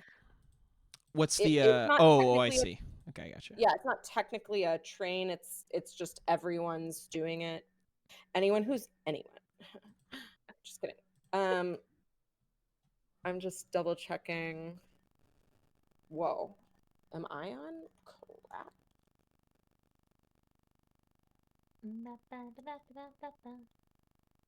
Doopy doo doo. I can't find anyone that's doing it. Never mind. Mind. Consider checking out the charity. I'm sure it's for a great cause. Yeah. It's fun. While I find a Yeah. channel to raid, do our players have anything they want to shout out? Happy Pride! Yeah, happy Happy Pride. Pride. Happy Pride. Yeah. Gonna go do fun things. Yeah. Cool. Go wear colors. Yeah. Steph and Wendy, do you have any streams coming up? Any events coming up soon? I'll be Just live get next started. on Tuesday doing a painting. I'm painting Zagreus from Hades. Ooh, okay. That's cool. That'd be fun. I've never seen you like paint a person before. That's gonna be interesting. No, Well, no, it's no, full you abstract. misunderstand. Yeah. Oh, okay. It's gonna be like we're looking at him through a stained glass window. Exactly. Gotcha. All right, I gotcha. Which is to say, in some ways, a more accurate representation. Ooh. Yes. I found someone that is live, but it's okay if you don't want to go there. Okay. That's okay. I'm gonna I- raid the Onyx Path because I know. Perfect. Yeah, I'll be live next on Friday for a Sonic cosplay charity event, Smorgasbord. Smorgasbord. And then we've got the Clippy Awards on July 8th. It's going to be super duper epic. And it is the reason that I don't stream ever because all my free time is spent planning for that. All right. The end. Cool. Thank you guys so much for playing with me today. I'm gonna hit the raid here. Go ahead and enjoy yourselves. And thanks so much. Talk to y'all later. Have a Bye. lovely. Bye.